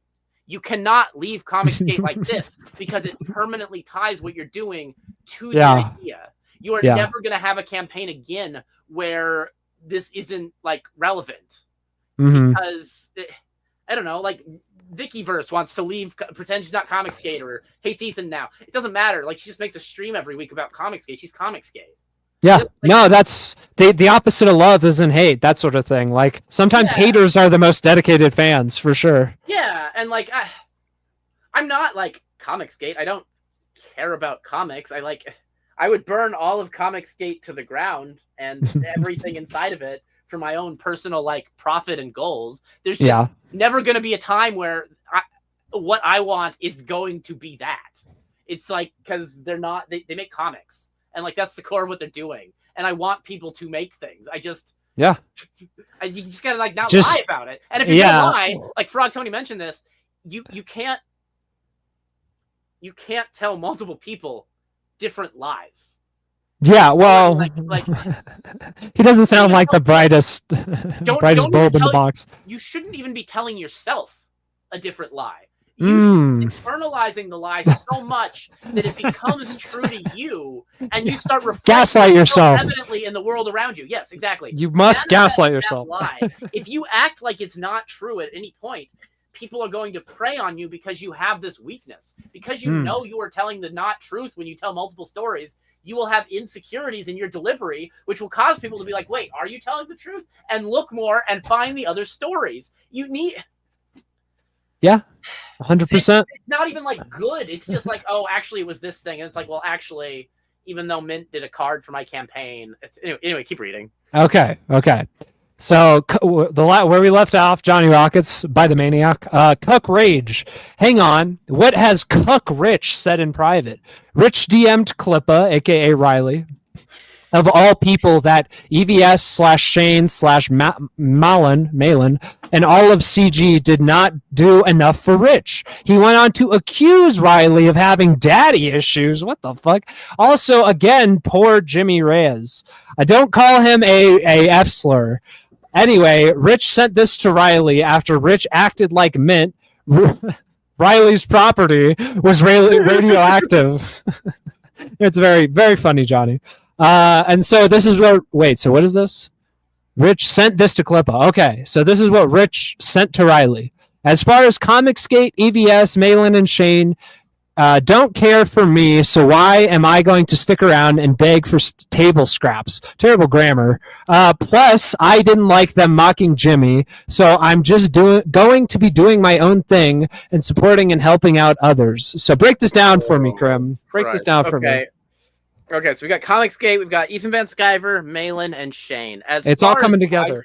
As far as I'm concerned, and as far as I think the public view of it is concerned, those are the three main Comicsgate players. They have the biggest YouTube audiences. They can all carry like their own campaigns. Shane right now is trying to do a campaign with a different artist with him writing, and like they're experimenting and seeing if that's successful.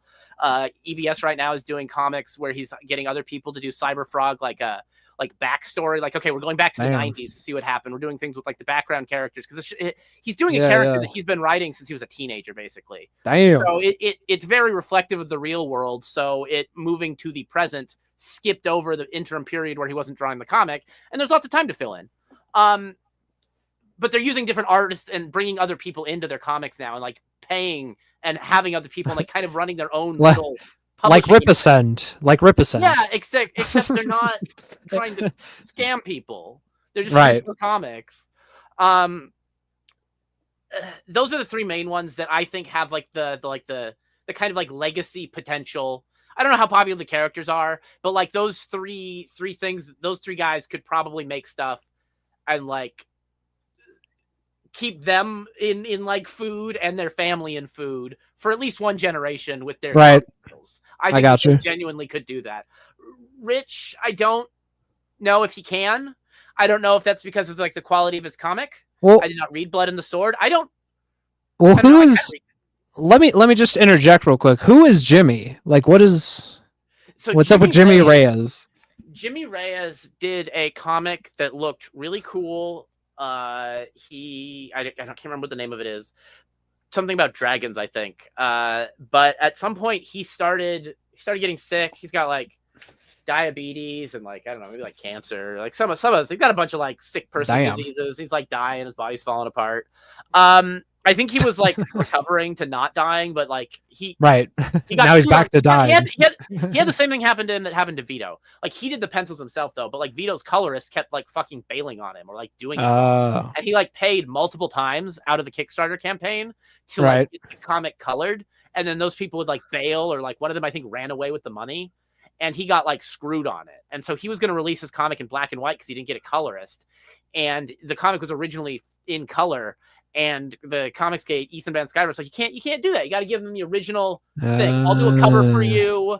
We'll get like a new campaign going, like a second chance campaign. We can sell these black and white. So they were helping him out. They were helping him out. And then I don't know what happened after that. I kind of lost track of it. I don't really watch comic launch streams because I'm not buying a lot of comics right now. If you guys give us more money on Patreon, maybe we can buy more comics. We can get more involved in Comicsgate. Come on, guys. We can shit on their comics instead of just their behavior. So what is this mocking Jimmy thing? What's that about? So Jimmy Reyes. So backing up a bit from that, there's this trend within Comicsgate Twitter communities. They're kind of like Christian. They're not all Puritan Christian, but they all kind of have like a Christian-y sort of like going on. And one of the worst memes in the Christian community is not questioning another's faith. And this is a tool that evil uses to destroy good men. Go off. If you can't question someone's faith, then you just let that poison into your group. And if you just let that poison into your group, that poison becomes your group. And if faith is never used, these people doing this, they're not using faith to like help people. They're not like, why'd you give away all your money? Well, like that guy's like, he's like dying and like I didn't want him to die. You're like, oh, okay, that makes sense. But instead it's like, oh, I have this faith, so I have to like screw over the person who did me a favor. Oh, so this is like the Christian autism? Yes.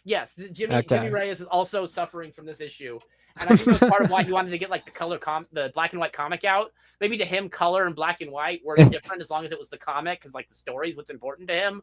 But like his backers have a different view. That's a little bit like the tism there, right? But I don't think he fulfilled. I think that EVS did a cover for him. I think they did a second campaign. I think it did okay. I don't know if they ever colored the book.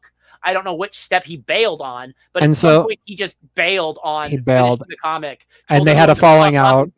Well, he told everyone to fuck off, and then he's like, "You can't," but because I'm Christian, and it's like, "Well, I'm joining this religion, or I'm doing this thing," and he used being Christian as an excuse to not fulfill his contractual, fiducial, like social obligations. Excuse me for being frank, but that seems more Jewish than Christian, if I'm being totally honest. I mean, I don't know if I'm speaking out of turn here, but look, I don't know, but he does not get to wear a cross pin. He's a bad person. Based. Christ is king. Christ is king. We're gonna be chanting that at Boston. You better believe. But yeah, Jimmy used that as an excuse. I've seen a couple of other people do that in the Comicsgate sphere, and I kind of have a nose for people fucking around when you're like trying to manipulate someone. I'm like maybe overly sensitive to it, and I don't really care if it's intentional or not. I just care that it's like a pattern of behavior they have. And I got you. Jimmy and Rich both have this pattern of behavior of like using not necessarily them using their faith as a shield, but them like throwing that up as why they're doing something, and then other people taking that as like an acceptable. So like I don't know which end the problem's on. If it's people like Rich who are like, oh well, he has faith and he's doing it because of his faith, so it's okay. But it's not okay. What you do is here on Earth, not in heaven. True. And True. You hurt on Earth are the people you punish for in hell, where you're going when you do these things. So it's like he's worried about guilt, but he's just like the guilt he's personally feeling at the things he's doing, whether that's because he wanted to have sex with Riley, or that like he's like taking orders from people that he thinks are like his, like he's better than, or he's gay. Yeah, or he's gay.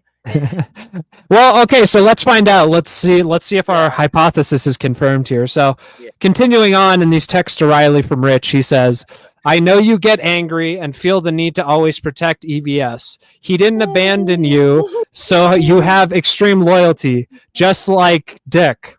And Riley says, excuse me. And then, do you want to jump in or want me to keep going? You can stop there for a second. I know you get angry and feel the need to always protect Ethan. If he just stopped that sentence with the first three words, that'd be enough to get punched in the face in real life. I know you. No, you don't. You're saying this to like manipulate me and excuse things. You don't know him. You don't know Riley at all. This is not how Riley does things. Well, and it's this claim is you forcing yourself onto him to try to control him into your stupid fucking narrative, and it makes me want to kill Jimmy. Or not Jimmy. Jimmy's whatever. I don't give a shit. Rich. If hearing this third party burns a fury in my soul. It makes me want to like set his house on fire. There's no point doing it. It won't solve anything, but it is what someone like this deserves after acting like in Minecraft. Oh, in Minecraft. You know me? Well, maybe you should know the flames. Yeah. Well, yeah. In Minecraft. Like, he didn't abandon you, so you have extreme loyalty. Like what the. Well, dude, what gets me is just like Vito and like a woman, frankly. It's like this language of he didn't abandon you, so you have extreme loyalty. It's like, what are we doing here? We're selling comics on the internet, bro. What the fuck are we talking about? Extreme loyalty, abandon. I'm not your girlfriend. He does want to fuck Riley. Yeah, it's the same thing Vito does when he's arguing, where he like puts motivations on the other person that like aren't even like a summary of the motivations, but just like aren't there at all. And then their own actions of like what they're doing wrong is like one singular point, and like none of the consequences or who it impacted or what it actually did. It's like, oh well, I did it and I think it's okay, and it doesn't matter like what happened. It's like okay, anyway. That alone, like that, I don't know. Riley has a similar view towards freedom that I do. Messages like that.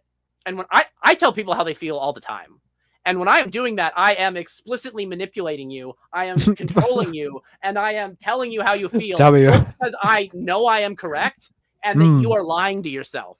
Now, this is an imposition of my will onto you. Whoa, that's a little rapey, bro.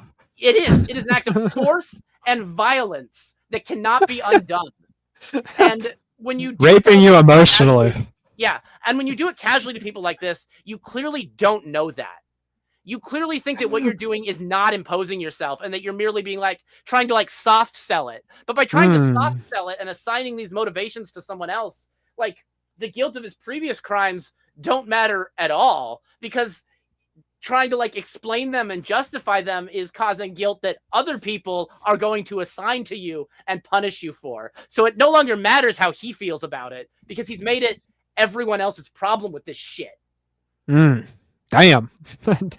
We got to get him on stream, bro, so you can tear into him. That's crazy. Okay. Anything else before I keep reading? Nah, keep going. Okay. So Riley says, "Excuse me." And then Rich responds, "That's what it feels like. You feel the need to protect Ethan and Comicsgate. I could be wrong, but that's what it feels like." And Riley responds, "My father is proud of me, and anyone who acts like I have internet daddies to appease is always projecting or flailing desperately. Sick burn. You've crossed a line with me, and you are now an enemy of the Clipiverse. Go fuck yourself." And that goes for me too. You're an enemy of the Bunny Battalion, #1 op of the After Problem in the Bunny Battalion. You fucked up, Richard. Okay. What do you have to say about that, Krim? He's an enemy of truth at this point. You're an enemy of God, Richard. And everything that's holy in the world. Do you understand me? Honestly, yeah. Like, what the fuck is he doing, man? If I was in a room with Richard Embry and I had 2 bullets, I'd shoot him in the head twice. You know, that's what I'm saying. Hypothetically, not really, but in Minecraft. Anything else? I just give the gun to his wife, and the problem would solve itself. Yeah, that's creative thinking. I like that on the After Problem. Very. Yeah, this is definitely the type of situation that it leads to like a fucked up murder-suicide. Will the kids like an insanely jealous woman and like a man's like hobby career? Yeah, do they have kids? Do you know? I don't. Well, because that's just what are the that they do, but I don't know. Oh, what are the odds that the kids survive? You think? Because moms usually take the kids out. I mean, so. Yeah, I don't know. That's a tough one. It's usually this like, oh, I can't leave the kids alone. But if she's just like, I'm just gonna kill him, then it's like, well, the kid's probably fine. You know. That's true, and he's probably a bad dad. Yeah, if she's already looking to bolt out the door, then like, you know. He probably molests the kids. I mean, I don't know. I'm not saying that, but maybe. I don't know. We have no way of knowing what she was going to say in the chat or what like private secrets. Yeah, maybe she was going to reveal that he was actually molesting his own children. That's fucked up, dude. Richard, what the hell? Yeah. That's his wife saying that, not me. Yeah, who knows? You get caught looking at porn, the wife starts looking at all your stuff, she finds something real questionable. You gotta get out of this comic shit. You're like doing bad things. You're gonna cheat on me. Well, and then you like assign the blame to people like EVS and this like system that they have, and that actually you weren't like a risk of cheating. It's like there's just a bunch of whores over there at the degenerate comics gate. True, by the way, that's also true. We're all whores. Yeah. They do art for money. Of course, they're whores. That's what you're selling your soul. It doesn't matter if your body. That's real. That's real. All right. So that's the end of the text, and then Johnny continues here. Johnny Rockets by the Maniac. Let me translate this for you. And then he quotes, "My daddies aren't helping me make more money. You have a mental illness. You can't say beg for table scraps and claims it's not about the money. Riley is loyal to the people Rich mentioned, but that can be explained with friendship/friendliness. Hardly the grounds for a covertly bitter armchair diagnosis." And that's a point I want to hone in on. Yeah, guys, we're friends. We're having a good time. It's like we're hanging out at a bar. Like that seems to never click with them. These guys like Richard who eventually turn like, yeah, we're just hanging out, man. Like, look, I no longer have an armchair. So this diagnosis is just straight up. Richard's fucked in the head. But you're still licensed, right? Or no? I don't know. Well, you have a PhD in whale biology, but I mean, Yeah, that's all but that I don't only. know if I'm licensed for this anymore. Yeah, that's only for his wife. Yeah. Anything else you would like to share with the people at home before I continue? We got to know what his wife looks like. Anyway, continue. Okay. And so Johnny continues here. Okay, is there a pattern? 1. Guy makes comic. 2. Lies about / takes shots at Riley / comicsgate / EVS. 3. Life implodes. This has happened twice. 3rd time's the charm, Rich. Unsurprisingly, Vito has great advice for us meanies. And he's posted a tweet from Vito here that's responding to a Richard tweet that says, if people only backed me was because I was Comicsgate, it's a little bit of spell check would be nice, comma, it would just let me know that I truly don't have any of my own customers. Oh no, Rich, we love you, Queen. No, you're beautiful. Well, that's the thing about using a new audience to sell something. You don't know that they're going to like it or not. You're coming to a different market. Even like even discounting that I think his entire pricing structure and the way he does things at $5 is a terrible idea, and the way he thinks makes him recalcitrant to advice and will like fight against it. And I believe a similar way to Vito, though I have no experience working with him creatively or even observing him creatively. I think that these people with their $5 campaigns, they have this idea in their head that they're providing like a discount service. Yes. If they want to do that, they should honestly price it at $20 and then say that for the campaign it's $5. Like, you got to do something. Well, you can't be selling $5 comics. Like, when you like you're selling parasocial relationships, a $30 tier dropping to $5. There's only $5 value. Not when you're getting. When you inevitably do the same thing and start your own comic, it's going to go gangbusters. I can already see it. I'm excited. We'll promo it as an exclusive on the show. When you and I inevitably start doing our own comics, you know. I want to do a Bunny Battalion comic for real, though, but, you know, that's down the line. Our comic is going to be as good as Ethan Van Sciver's work, so it will have to take twice as long because we're more than half as talented. Yeah, that's another problem. If you sign up for our Patreon, you will get the After Problem comic book. It's coming. It's not 2 years away, we promise. That's another promise besides our undying love and devotion. Yeah. But, dude, I was about to say, while you were saying, like, this... Definitely 2-year mark, definitely not 2 years away, yeah. Yeah. It's, you know, it's probably easy to make a comic. What you think, 3 months or something? I mean, it can't be that hard. Yeah.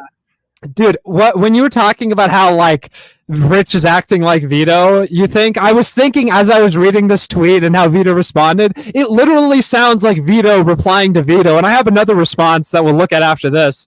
But yeah, Rich is saying, I decided to make comics without attaching myself to a label. Like, that could come from fucking Vito easily. And then Vito does this wonderful reply. Guys, don't make Comicsgate a gay clique. If someone wants to leave a group chat, don't cry about it on stream. Oh yeah, Vito! You know what? That's good advice. It's too bad that Richard didn't take it.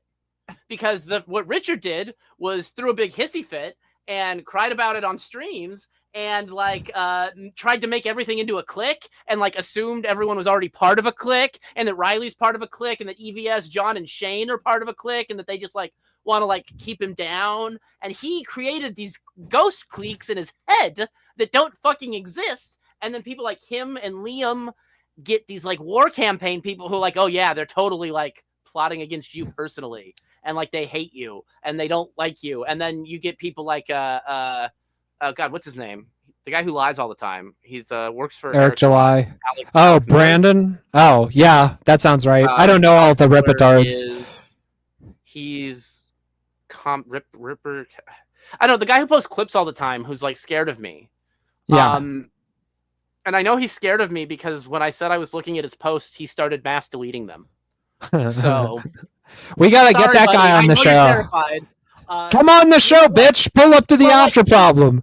He's still pretending that that's not his account and that he didn't make it and that it's not like tied. Oh, really? That's the tactic they're going with? Well, I mean, I know, like, inarguably that he is tied to that account. There's no like, it's not like a guess or an implication or like a reading the signs and the stones like I sometimes do. I know 100% factually, inarguably, and at one point it may have been provable in court. I don't know now, but it's his account, and he's pretending that it's not. But he like commented on this. He'll like repost clips. He'll like post clips and then say things that aren't in the clips are in the clips, and then try to start fights with it.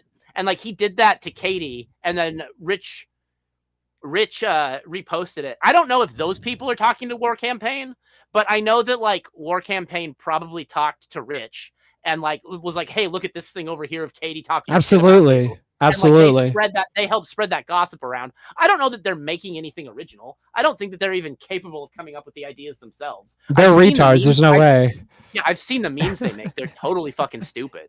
The caliber of people who hate me are way better at making memes. I'm sorry. Like I can't. Like they're just too pathetic.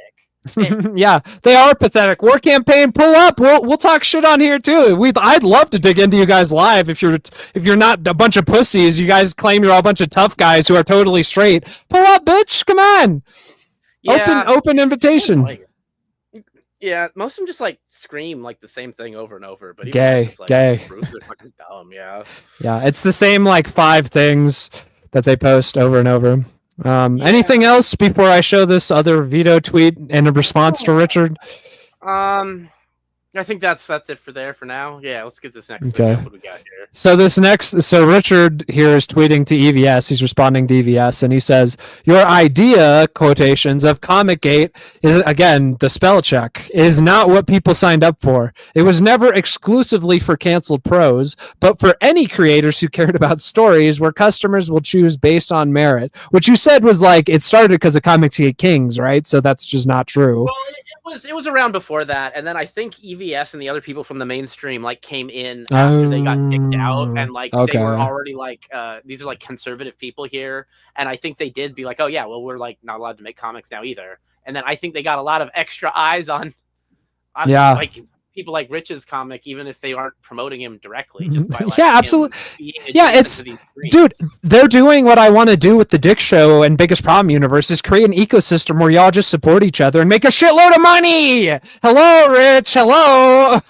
Even if here's what I don't understand. Even if you let's say Rich has always hated EVS and these other guys' guts ever since he joined Comicsgate. It's like, hey, dude, I don't know, man. Shut the fuck up and make some money. You know, stack your bands. Like, fucking swallow your pride and just grin and bear and go, yeah, I love EVS, even if you don't, because you can make a shitload of money, bro. Yeah, it's nuts. And so Rich continues here. He says, obviously you don't know I've helped promote and supported practically everyone in CG. The grab and or lectures don't mean anything. And then Vito responds, don't push a fight, just keep creating, man. Hey Vito, that's some great advice. You know who should listen to that? Vito Gesualdi, creator of the non-existent Super Killer. Stop fighting with fans, which we can go over here. I have that. That's my other Wait, what did Richard respond to that? Oh, yeah, too? He did. He said, no one tells Ethan the truth. A lot of people feel this way, but he's surrounded by yes men. And then Ethan, the truth of the rumors that you got hanging out with a bunch of degenerates who make shit up about people. Wow, good job. Yeah. And then so this is in response to Riley posted the clip where Vito said he couldn't watch WATP anymore because him and Carl weren't friends. Oh, how sad. And then so Vito is fighting with fans in that thread. Vito, you're schizophrenic. You can see it with Rich, but not yourself. Stop fighting and start creating. Fucking fight less, create more. Move less. Eat less, move more too. Sorry, what? What's up? Do you watch WATP? I can't. Yeah, from time to time. I caught the. I looked into this because this is based on a cringe of the week, that clip from Vito. Yes. The previous week, the cringe of the week had Mad Cucks Tab Bird on, who's also going to be at the Boston show. Oh, good shit. He was on, and they were talking about. I don't know what they were talking about, honestly, but Vito Vito comes up and they're talking about him, and it's like the lightest thing ever, and it's just talking about like Vito talking about suicide, and it's so bad. He's like freaking out over literally nothing, and like oh, we can't be friends anymore, and then. Well, Vito's a hard guy to be friends with because if you go, and this is why I think he's so scared of the parasocial stuff, because he goes beyond like normal parasocial friendship with these creators a little bit, like Carl, and then he has this like anxious, avoidant, like, I need to know what you think of me. Now we're not just parasocial, we're friends. I'm going to spam text you. Hey. And it's like, yeah, man, I don't know. Like he's got a weird relationship with like how he manages his relationships. Yeah, it's so bad. I thought I had the clip, but maybe I forgot to grab it. God damn it. That's all right. We're still a work in progress here at the After Problem. And so Vito says, Vito's in this thread about he can't watch WATP video. And so Vito says, I have no idea what everyone is upset about, and no one can explain it to me, so I'm just moving on. Hey, Vito, we all explain it to you every time this comes up. Dick explains it to you. Riley explains it to you. I explain it to you. Fucking Krimcl has explained it to you. I'm sure everyone is explained to you. There's too many... I mean, once it starts getting like this person's doing this because of this thing and this thing and this thing, and then they're like lying about this thing, Vito's like, well, I don't know what to do because like I can't take all of it at face value. So I'm just like, and there's like Balder, I think, telling Vito off too on the side. Yeah. And so this guy, Mellow Martian, responds, it's been explained to you. You argue and tell everyone they're wrong. Jesus, dude, 100%. That's absolutely correct. And Vito responds, it has not been explained to me whatsoever, which is just a lie. Everyone knows that's a lie. It's just a bald-faced lie, Vito. And then it can't be explained to you because you like don't want to get it. Like, you don't want to hear it explained. You just block it out or tell people they're wrong. Yeah, it's like... fat brain, too much fat is preventing the idea from getting through in Vito's head. The meth and the fat's a terrible combination. And then Mellow Martian responds and says, and here's the arguing. I saw the Reddit thread. It was explained by multiple people who you argued with, saying they're all wrong. And then Vito responds, why not just name what I did wrong if it's so obvious? It's not crybaby bullshit. I genuinely don't know what you're talking about. And you know what this fucking reminds me of? You know what this really, really reminds me of? When Vito's saying, why not just name what I did wrong if it's so obvious? Vito can never I lost my train of thought. I lost my train of thought. Vito has contradicted that some. I had it. I'll have to think about it. Fuck. I genuinely don't know. This reminds me of Vito lying and implying about fucking Riley, because he's always saying that no, the fans don't understand because Riley has done so much stuff that's been off camera that we haven't seen, that no one's heard about. That's just, and it's like everyone's always like, well, what specifically has happened? Because you're always like a blubbering crybaby about minor shit, and he's like, oh, I just can't, like, you guys just don't know, and it's like, it's the same. He's doing the same thing with Vito, with Min Riley, that he's doing here about, you know, just name it if it's so obvious. Yeah, Vito, fuck you. If it's so bad, why can't you just like say it? Like, why do you have such an issue with Riley? Oh, I just can't say. Oh, well, if it's so bad, you should be able to say no. It's just it's bad though. Believe me. Wink, wink. Yeah, it's just absurd. Like, I do that and refuse to explain myself, and I know it's absurd, and I know it makes people mad, and it's one of the many reasons I refuse to explain myself. It doesn't help anything. It doesn't... I'm not trying to argue to make someone do that, though. Vito's like, oh, I want to understand. Like, well, you don't. You're like telling people that you don't want to understand, and like yelling at it, and like... Riley did these things. Yeah, he actively pushes back at every opportunity.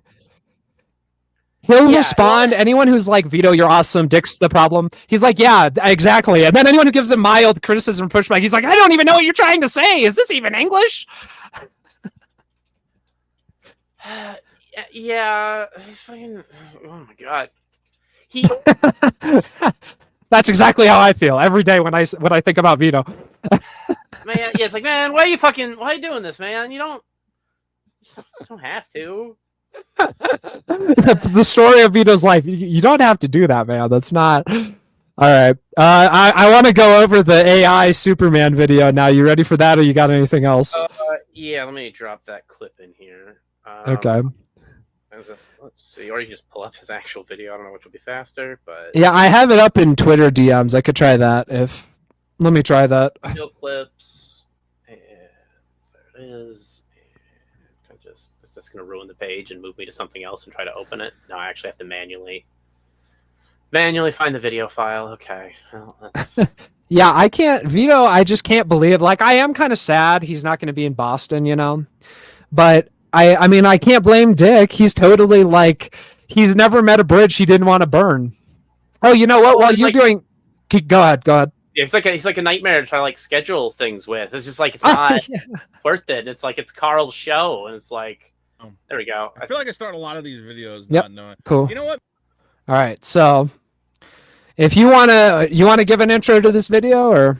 So I don't know. I keep track of a lot of pointless stuff going on. Vito's videos get posted. People talk about them. The Superman one popped up in my YouTube feed, and I went to see what Vito was doing. The last video he made was big mistake about the Chinese, it was about the parade, the military parade. Great. He shows some of Trump's parade, like whatever. I don't care about that part. But he shows this Chinese footage and says that that's why he's afraid of China's army, but not America. But like the Chinese footage is fake. Like I don't know. Nice. If it's AI fake. It looks AI fake. A lot of it's probably at minimum AI assisted. Vito fell for like AI Chinese propaganda. Epic. Good job, Vito. Yeah, and even if it's not, it's like entirely staged. It's like a photo op. Right. These aren't like regimented soldiers who know how to like fire a gun. They're people who know how to like turn to the camera when it drives by. Mm-hmm. And that's not coordination. That's a media campaign. That's not an army. There's like nothing to be afraid of there, except they're like bad editing. Right. But that goes into a larger point of Vito has this like AI fixation where he's like, I can just like imagine a thing and make it an AI. Yes. And Vito also has this habit of approaching things in a way that I believe his like method of making choices is conciliatory. And mind you, when you're making a creative project, sometimes you do have to make a decision based on like what you have available and what you can do. Right. That is a thing. But when you like cut out the portion of it that's actually making the thing to try to do it with AI, I feel like his conciliatory approach means that whatever the AI spits out back at him is going to be good enough. And I think he's falling into this trap where you can do things faster, but without the AI, it makes you totally retarded. He's like atrophying his skills. Well, they did like brain activity studies, and allegedly like there's less brain activity on these people who are like overly relying on AI. Like they don't know the things that they like just made with AI and put out, and they couldn't tell you what they just wrote like 83% of the time. Well, dude, imagine Vito doing that on meth too. That's just nonstop. Oh, dude, and like how he's super meticulous about the colors. You kind of have to do that with AI prompts, like constantly refining them to be better and better. Yeah, like just a little tedious approach. I feel like the AI trap is like kind of built for the way he already does things. And it seems like he'd been falling into it for a while, talking about how it's cool, how it can do these other things. The most egregious offense to me personally was talking about his storyboards. He reminds me of Maddox when Maddox would talk about VR and how like he'd like to be like a brain in like a VR world. And how he's just so confident VR is going to get to this level. That's what fucking Vito talking about AI reminds me of. Because Vito thinks we're going to get like Pixar movies generated in 30 seconds that are better than anything ever made. Yeah. He thinks that. Well, yeah, based on like 15-second little snippets that don't fit into anything else and can't cohesively work together.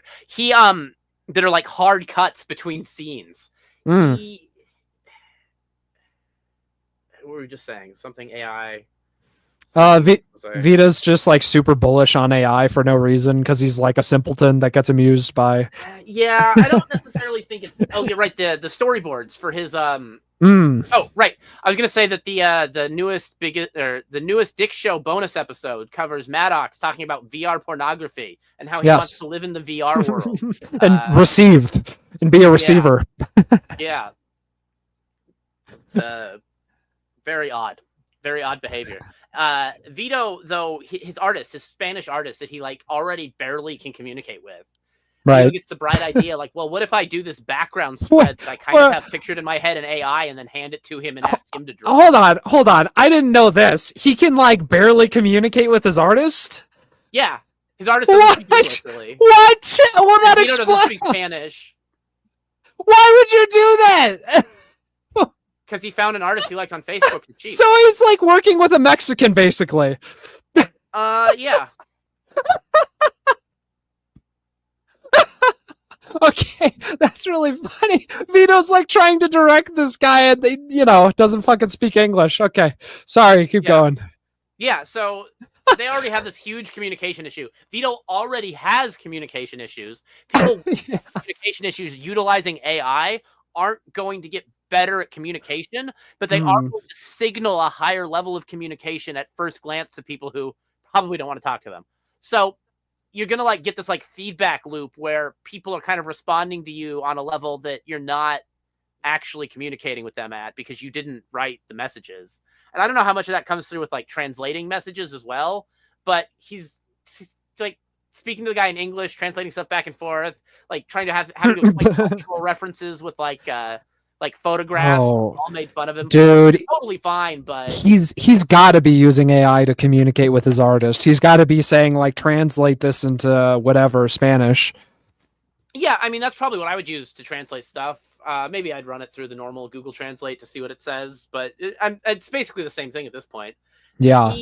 But he did this like black hole spread in the preview issue or not in the preview issue, in the leaks. That is just like a kind of like a black hole. The world's getting sucked in, or maybe it's getting destroyed, or maybe they're going to another world. I don't really remember exactly the context, but he sent that AI generated picture to his artist, and his artist was like, "Well, what do you want me to like? It's done. Why are you giving this to me?" And I don't know how much like a Spanish artist is aware of like the AI conversation, which largely seems to be a bunch of white retarded Americans who don't know how anything works, hating AI and calling it tracing. Right. So that when that guy's like, well, why are they calling my backgrounds AI and tracing and all these other things? Like, I don't get it. I don't understand. And he doesn't understand because those are like white cultural memes talking about things that are a thing, but that I don't think his like local culture is like obsessively talking about how artists are faking their way into art with AI. For sure.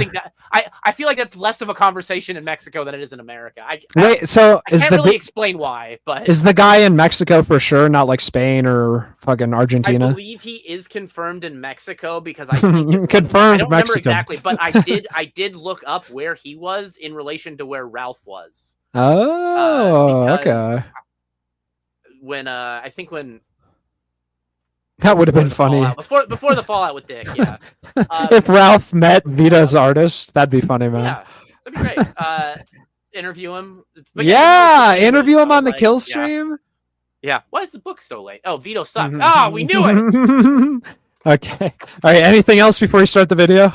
But yeah, he hands his artist his AI thing that's already done, and he doesn't get why the artist is like offended and doesn't know what he wants from it. And so I feel like he's kind of been losing this like battle to AI that we're going to lose more and more people to in like there's that dumb Roku's Basilisk meme where people who are like stupid were like, oh, if we don't help the AI now, it's going to like take over and then it's going to kill everyone who didn't help it. But it's more like the people who are using it are going to be like it's going to get like slightly smarter and smarter people as time goes on, as they have no like Richard and Jimmy Reyes have no tolerance for the internet. A lot of older Christian white men cannot handle being online, whether it's Ted Cruz or, Richard Embry. Neither of them can handle the internet. They're not built for it mentally. They have no like mental resistant. Fortitude. Like they don't know the signal. They're used to the real world and hiding who they are there. They have no ability to like counter signal or hide. They can't hide their power level. They don't know how to hide their power level. Yeah. The power level is, hey, I'm retarded. Right. Well, but I agree with you, and I noticed that a lot of times they like really struggle to understand like meme internet irony and meta irony and all this shit. Like that really gets their goat. Yeah. Well, and then you have like the lowest at the lowest level. You have people on Facebook who are like that dog that's half shark. Is that real? And it's like, dude, I miss the old. That's the lowest level of tolerance for the internet. But like that's the entry. There's higher levels. There's people who like Vito kind of knows some memes and can make jokes and things, but he has this like emotional breakdown response to a lot of stuff, and he doesn't know how to establish boundaries online. And he doesn't know how to like separate his sense of self my property from the things he's doing on the internet and other stuff like that. He doesn't. He has less. He has more of a resistance than those Facebook boomers, but he has less of a resistance than say Dick or he's like hates machines. Until the beam turns on him, he's fine. Like he understands it all, which is why I think he's being disingenuous a lot of the time. Because as soon as he's under the microscope, all of a sudden it's I don't know. I what do you mean? And that's kind of what I've pressured him on before. Not that it really means anything or is communicated. You tried to rape Vito? Well, I'm like, Vito, you're lying. Like, no, the words you're saying might be true, but like you're lying. You're lying to like yourself about what the situation is. And so when the light turns on him, it's not shining a light on truth on anything. It's big light showing that contradiction in his own head. And it's like he's running into the cognitive dissonance of it. It's like, well, I don't think of it that way, so it's like not that thing. And then it it's a little bit of like a panic state. You're fucking right, because like he'll talk to Dick about something, and Dick will be like, what the fuck are you talking about? And Vito's like, yeah, well, I guess I just think that way, so that's the way it is. Like he creates his own reality, I guess is what I'm trying to say, sort of. Yeah, and like everyone sort of does that to their own extent. Like the problem with a lot of like the language around parasocial relationships too is that it's describing and studying a situation with people with old world fame. You've got like maybe the president could be considered on that level after like you get TV going on. You've got movie actors and stuff like that. Celebrity, like George Clooney in his like prime is like the guy that like women are talking, like he's on TV, he's in movies, he's Batman. Women want to fuck him, men want to be him. Yeah, exactly. He's George Clooney. People see George Clooney and they're like, I know that guy. I know the things he does every day, and I'm friends with him because of these movies that I like him in. Right. And that's like the sort of parasocial relationship where all like the kind of like the idea of it comes from, is actually obsessive people showing up who think they know celebrities that they have no connection to. This whole like online streamer thing where they're kind of replicating like the fireside chats the presidents used to scam people into thinking they were friends with the president is basically every single YouTuber. Dude, that's so funny. It's so funny to call the fireside chats a scam. That's so funny, dude. Dude, it's a parasocial ripoff. It's like, no, you're totally right. You're in your living room. No, you're not. You're in DC, and I'm never going to meet you, and you're never going to do anything to help me. Dude, FDR was like the OG podcaster, bro. That's so fucking real. I've never thought about it like that. Giant scam artist. Yeah, because that is totally, dude. Imagine a kid listens to that every day. That is totally a parasocial relationship. That's crazy. Yeah, and you had a different level of like mental resistance to that. The radio was new. People were not socialized to it. There are probably a lot of people who the reason that they like FDR's policies aren't because of the impact of those policies, aren't because of the reality of those policies, maybe because of the naming conventions on some of those policies. They do have really catchy, like multi-letter names that get kind of cutesy sometimes. Yeah, Don't Kill Puppies Act. That drive me insane. Yeah, but they work on people. Oh, yeah. Well, people are stupid. Well, of course. Yeah, but like the resistance to that builds up over time. Maybe people understand like the scam on radio, or like here's how the snake oil sales. They get inoculated. Yeah. But they don't actually get inoculated. They just like, I mean, maybe to that one thing, but it's like we know. Yeah. They know like the details of that one thing, but they never understand the shape of the idea that's scamming them. They know that, like, oh, if this guy says, I need you to buy gift cards and give me the codes, don't redeem them, that it's an Indian scam artist. But then you have the people who obviously don't know that. But I think if you focused on not scam artists as a whole and just told old people that, like, don't buy gift cards to scam. They're all scams.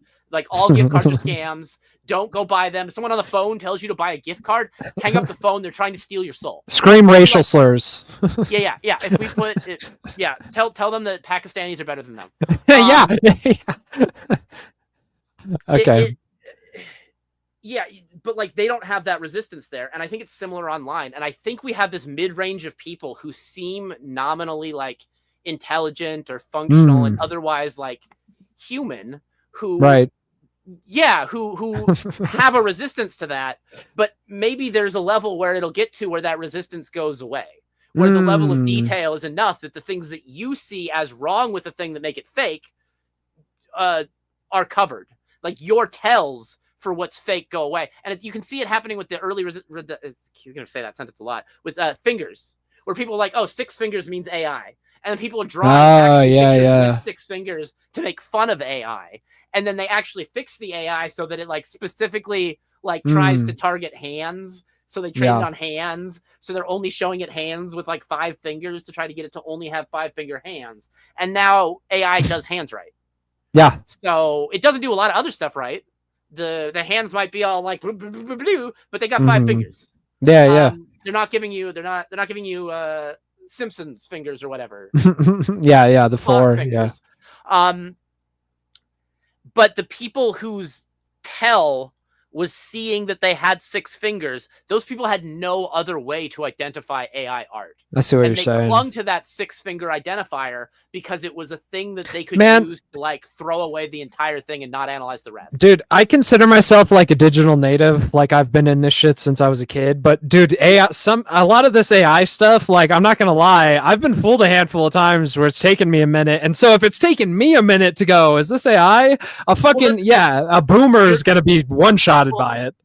You're a digital native. I believe Vito is a digital native. I would call him one. My native country is definitely like the internet. But like, I didn't immigrate. It Kekistan. We're from Kekistan. It manifested around me as I lived. It didn't like I didn't like find it and it existed. I was like kind of, there on the peripheries of it and like involved in it. And our culture is not your costume. Nick is more involved in it. And he said on today's episode, like, he hates machines that can do things that he can do. Like, I hate robots, period. I don't trust them. I don't trust them because I've used computers. I've seen what computers do, and it's exactly what you tell them. And that is the most horrifying thing on earth. Because communication does not work like that. Unless they're like sex robots, then that's pretty cool, right? I mean, I don't know. I'm just saying. You don't want your sex bot not giving you shit. I'm tired tonight. Well, no, but then you're like, I want to do this position, and that position is like not a real position. It's one that tears your dick off. You don't want to, you're like... Could be, that's good. What I told you was I wanted to have sex in that position. What you heard is let's have sex in that position no matter what. And man. It gets into like a recursive loop or something. Oh no. Yeah, and then it tears your dick off. Damn. What a terror. Like, blood all over, and then it's like, stop the bleeding, and then it like burns and cauterizes the wound because you didn't tell it how to stop the bleeding, and then they can't repair your dick because the wound's cauterized, and then you lose your dick because you had sex with a robot and just said like a position. But like, the plain language communication isn't a real thing. Like, when I say a word, we hope that word, like, everyone kind of hopes that word means the same thing to other people, and then when you arrange them together, they evoke similar ideas. Not everyone is like aware of I mean, if you start talking about like the dissection of it, it sounds like you're talking about magic spells, and honestly, you kind of are. As much as words don't control people, they are the method in words which they do. And if you can replace the words in which someone thinks about something, you control them. If you can make everyone say unalive instead of grape, you have neutered an entire segment of the population. She was graped and unalived. Yeah. Your Honor, my client was graped and unalived. Please unalive the defendant. Someone should record like a fucking like court show, law show where like a brutal, gruesome, like Law and Order, and, like, and then they like raped him like 17 times. They graped them 17 times. Dude, that would be incredible. Someone's got to do that. What's funny is that I think the graping part like might actually, I think it probably originates before that, but there's like the the Grapist sketch where they kind of do that, but it's like a pitch meeting for juice. Not I'm gonna grape you in the mouth. I'm gonna tie you to the radiator and grape you. No, dude, and then you could say like, "This is the worst SA I have ever seen in my career as a district attorney." Anyway, anything else before we start the vid? Not especially. It's just like I think people don't have those like resistances to things. I think more and more people are going to like have their tails fall off as they don't have like a proper approach. I grew up largely where there was no internet. For like the first like 12 years of my life, pornography was like at best a paper medium. Right. If it existed at all anywhere. It's like, oh wow, look at those magazines on the shelf at the grocery store, or the porn in the woods. Everyone's got a porn in the woods story. Yeah, there's a little tree fort back there and everything. The tree fort was dilapidated, but the porn storage wasn't. As it should be. Yeah, I mean, they focused on the important thing. But yeah, I think more and more people are going to get lost to it, and I think this video to me symbolizes Vito being lost to the machine. Lost in the sauce. Yeah. Anyway, it's a minute long. It's off of his Superman in the digital sauce. Yeah. Okay. Yeah, and if you want to jump in, just jump in. You can pause it, but all right, we'll start the video. So this is Vito looking like looking like one of those big red Target balls outside of the stores, talking about AI and Superman. It's like a minute into his video. I feel like I start a lot of these videos not knowing. You know what? Maybe I should just admit that all of these videos, I don't know how to feel about anything. Today I was playing around. That on its own is quite incredible. I don't know how to feel about anything. Okay, I actually did pause it there and like, okay, I got to clip this part. It's gonna be hilarious. And then like watching, like, okay, where do I stop the clip? And I'm like, okay, here. And I watched a little bit farther. I'm like, here. And you're like, Jesus Christ, Vito. That's like depression. That sounds like depression or something to me. I don't know, man. Google AI, where you can just generate whatever movie you want. I made a movie of a sci-fi lady preparing sushi made out of glass. And then a squid monster, grabs it. What you could? I love that. That's not a movie. Yeah, Vito, you're generating like slop, dude. That's not a full movie. What would the movie even be? Lady making glass sushi for a squid? What do we even? Well, he did cut off before he mentioned where the squid went afterwards, and he does have that cover from the La Blue Girl guy. So maybe that's true. There could be a reason why he cut off talking about it, but I also don't know if the Google video AI gives you porno. So no way. There's no way unless you like jailbreak it. Would it even know tentacles are porno though, or would it just? Well, it would know about it would know if you tried to make the tentacles like go inside the woman sexually. Yeah, but I don't know if they know like tentacles, octopus grabbing woman. You could probably have it grab it. Yeah, that's true. Let's ask Vito now. If he was coming to Boston, I'd ask him there, but he's not. Dude, this glass sushi thing, I know where he got that, because on TikTok, I see all these fucking videos of AI-generated people cutting fucking like glass fruit or whatever. So that's not even like a Vito original, but all right, we'll keep going here. Like the is it cake trend where they're not, and I actually love those videos and the ones that are like pudding in gel, but they're not. They're gone. They're dead. It's like they ruined it by making AI exist at all. Yeah, just like everything else. All right. Yeah. I don't know. Now that we can make anything with AI. We can make anything with AI. No, Vito, it's still got quite a way to go. We got spam in the chat. What the hell? All right. What happens? We're gonna make Superman movies still? Like, I can literally make crazy shit from the inside of my mind, and we're going back to a guy who let's be clear. This character. So Vito's about to start comparing a AI generated tentacle porn with a lady chopping glass sushi to Superman, arguably the most famous character ever created that has stuck around for 70 plus years. Yeah, and an American cultural icon. Yes. That everyone knows about. And that maybe it was the writers, maybe it's just comic book nerds. But when they killed him, it was like such a significant event that people still like who aren't in direct nerd circles sometimes know about like the death of Superman. They might not know the details that Superman's a little bitch character who like couldn't emotionally handle losing a fight, so they had to bring Darkseid back to life and have him fight Darkseid again and actually win this time, so that he could get over his little failure of having lost to this guy, even though he was pretty much just like supposed to be dead.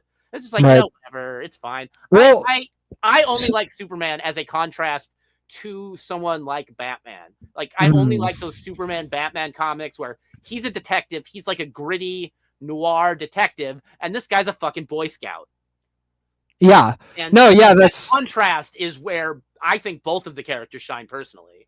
Yeah, no, I agree. It's always good. But it's also like, you know, Vito, like Superman is like, because he was like one of the OG superheroes, he connects with everybody. Like, he's so deeply ingrained in like American pop culture and like truth, justice, and the American way. And I would go as far to say is like ingrained America as a whole. Like, I'm sure him being a popular character here in our culture shaped our society in ways that we can't even imagine. But it's like clearly he speaks to something deep within us all about like heroes and stuff and the hero's journey. And even if it doesn't, the iconography is so mimetic that the colors and shapes evoke the idea of Superman with like almost essential minimalism to the bulk of the American population.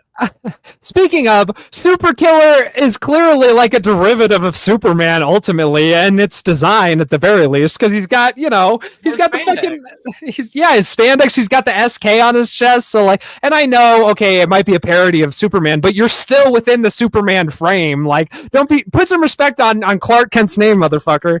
Yeah, like emblematic elements of like superheroes and iconography and like these other conceptual idea by making a comedy comic. He's also like touching on those things. He's literally relying on tropes like Batman existing and like Meteor Man existing, but he's like making fun of Superman for being gay. The first issue of Super Killer is about Superman and having to go fight Superman and putting his superhero weakness somewhere that you can use it against him.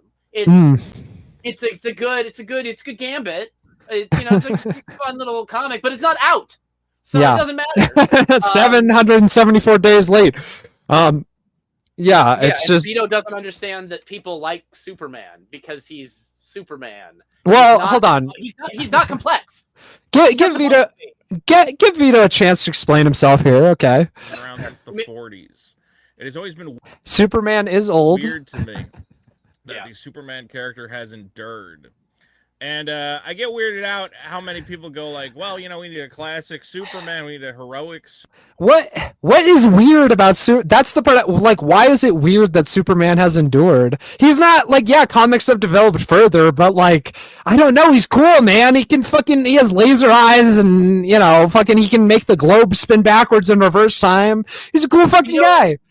Vito in his liberal nature, I believe, wishes to be subversive in some fashion.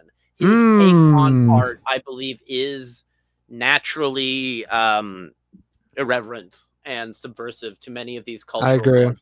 He's a millennial too. Never understood them because he didn't grow up like watching, I don't know, nerds on Friends also like Superman, or Seinfeld. Jerry, who has the Bizarro Jerry, and there's an entire plot line about Jerry arguing about Superman and Bizarro, and like Newman being like Bizarro Jerry and like taking over half his relationship. There's literally an episode of Seinfeld about Superman. Yeah, well, and they put the logo in every fucking, a lot of the episodes. I know that's like a myth, but yeah, Jerry's like obsessed with Superman. Yeah, it's. But Vito's natural inclination towards subversive storytelling means that he does not like the. It's been, the thing is, he's been around since the 40s. It's probably been 30 years or more since Superman had a non-subversive story told about him. There have not been any pure Superman stories. Yeah, no, that's true. Superman is, I know of, like, even the ones I like, where it's like Superman Red Sun, where it's a retelling where he's a communist. And then recently they did a movie. Oh yeah, that's dope. Red Sun, and then the movie was kind of, some was off. Some was very fucking off about the communist Superman movie, and it just did not feel right versus the comic. And like Crazy Cat, who shout out to you. We were discussing you amongst other people earlier with good old Richard Embry, but shout out to you. Thanks for showing up. We love all our viewers. And she says Jerry Seinfeld loves Superman, and he had a Randy Bowen Superman statue on the apartment set. Did you know that, Krimcl? I didn't know the Randy Bowman thing, but I had I remember seeing the statue. Even if it was just an episode where it was focused in. I definitely remember seeing a Superman statue. I haven't watched Seinfeld in years. Yeah, I've only seen a handful of episodes. I'm like Vito in that regard, unfortunately. He's seen it though. I enjoy network television, but not like the shows are kind of bad sometimes. Like some stuff like Seinfeld can be fun, but I think old network television's good. The new stuff's just slop. It's just garbage. Well, the new stuff isn't reflective of anything except like a studio design. The old stuff is like anthropologically valuable for the culture at the time.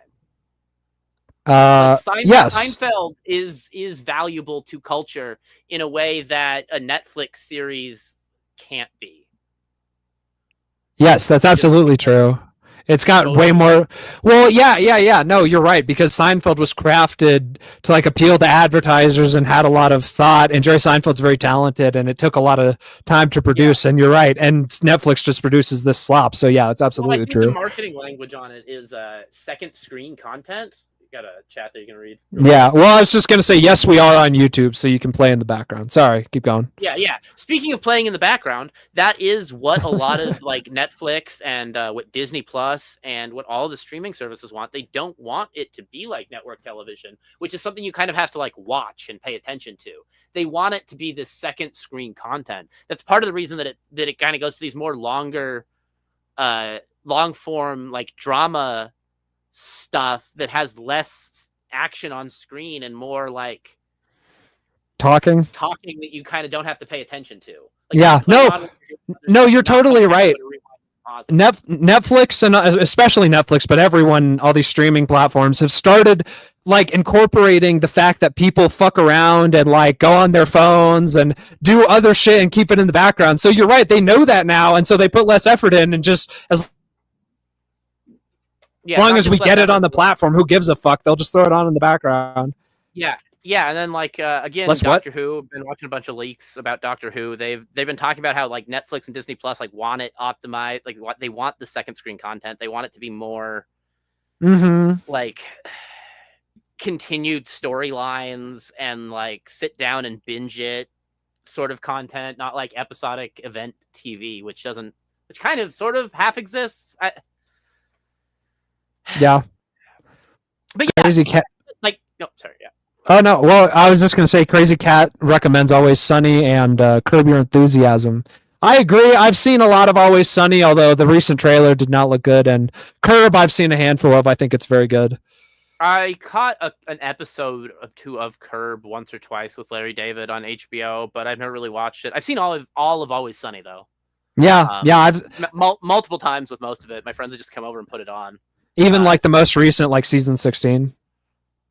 Unless that aired in like the last 4 months, yes, I've seen it. Oh, okay. Yeah, I haven't kept up with it. So, is it still good? Is it still popping, or has it fallen off? I kind of agree with Charlie that it was better in 4-3. That's what I think as well. Yeah, I feel that way about Doctor Who as well. I've gone back through and I've looked at like the 2005 series to when they like the BBC started doing things not on film and doing them on digital cameras with HD, and like the first episode in HD, like it looks good, but that's like when they stopped. digital cameras are easier to do digital effects on.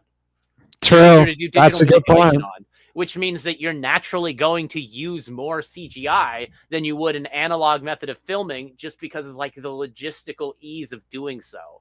You have to like go out of your way to subvert those things, like Expedition 33 with Unreal Engine 5, where there's easy, lazy ways to do things in Unreal Engine 5, and they're like, well, we're just gonna like do it the right way instead, and so their game is good. Yeah. Instead of I've heard great things about it. Yeah. It's the same sort of thing. Like the medium lends itself to that, and yeah. Well, Superman isn't as good as AI sushi women, but all right, we'll finish. But Vito wants to be subversive. All the Superman stories have been subversive. Like Communist Superman is a subversive Superman story. Yes. I love it, but it relies on the underlying Superman meme, the inversion of the American. Yeah. Even the Zack Snyder Dark Superman doesn't work independently as its own thing. It just sounds like a gay love story between Zod and Zor-El. And it's a good point. The whole thing is Zod's cuck rage because Zor-El decided to biologically impregnate a woman instead of their like sciencey reproductive pursuit of like enlightenment. And like, and Clark is the symbol of that cuckold rage, and that's the entire motivation for Zack Snyder's Superman is that fucking Superman's dad cuckoldry. Zod. Yeah.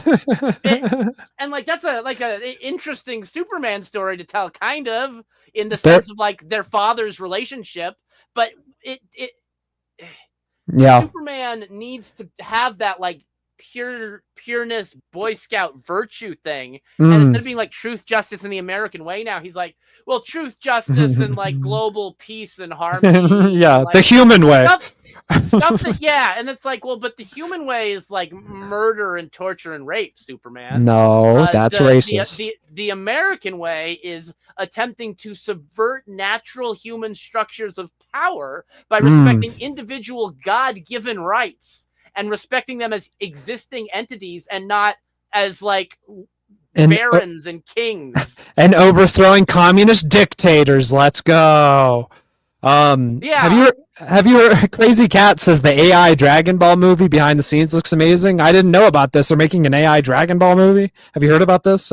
No. Oh man. Well, I have a feeling I guess if it looks amazing, but AI sucks, so my hopes aren't high for that. But could be good. I don't know. We'll see, I guess. I almost had hope for animation after the Spider-Verse, but then all the oh dude. I love this. Oh, a fan made it. Okay. I got you. Okay. All right. We'll finish this video off. Yeah.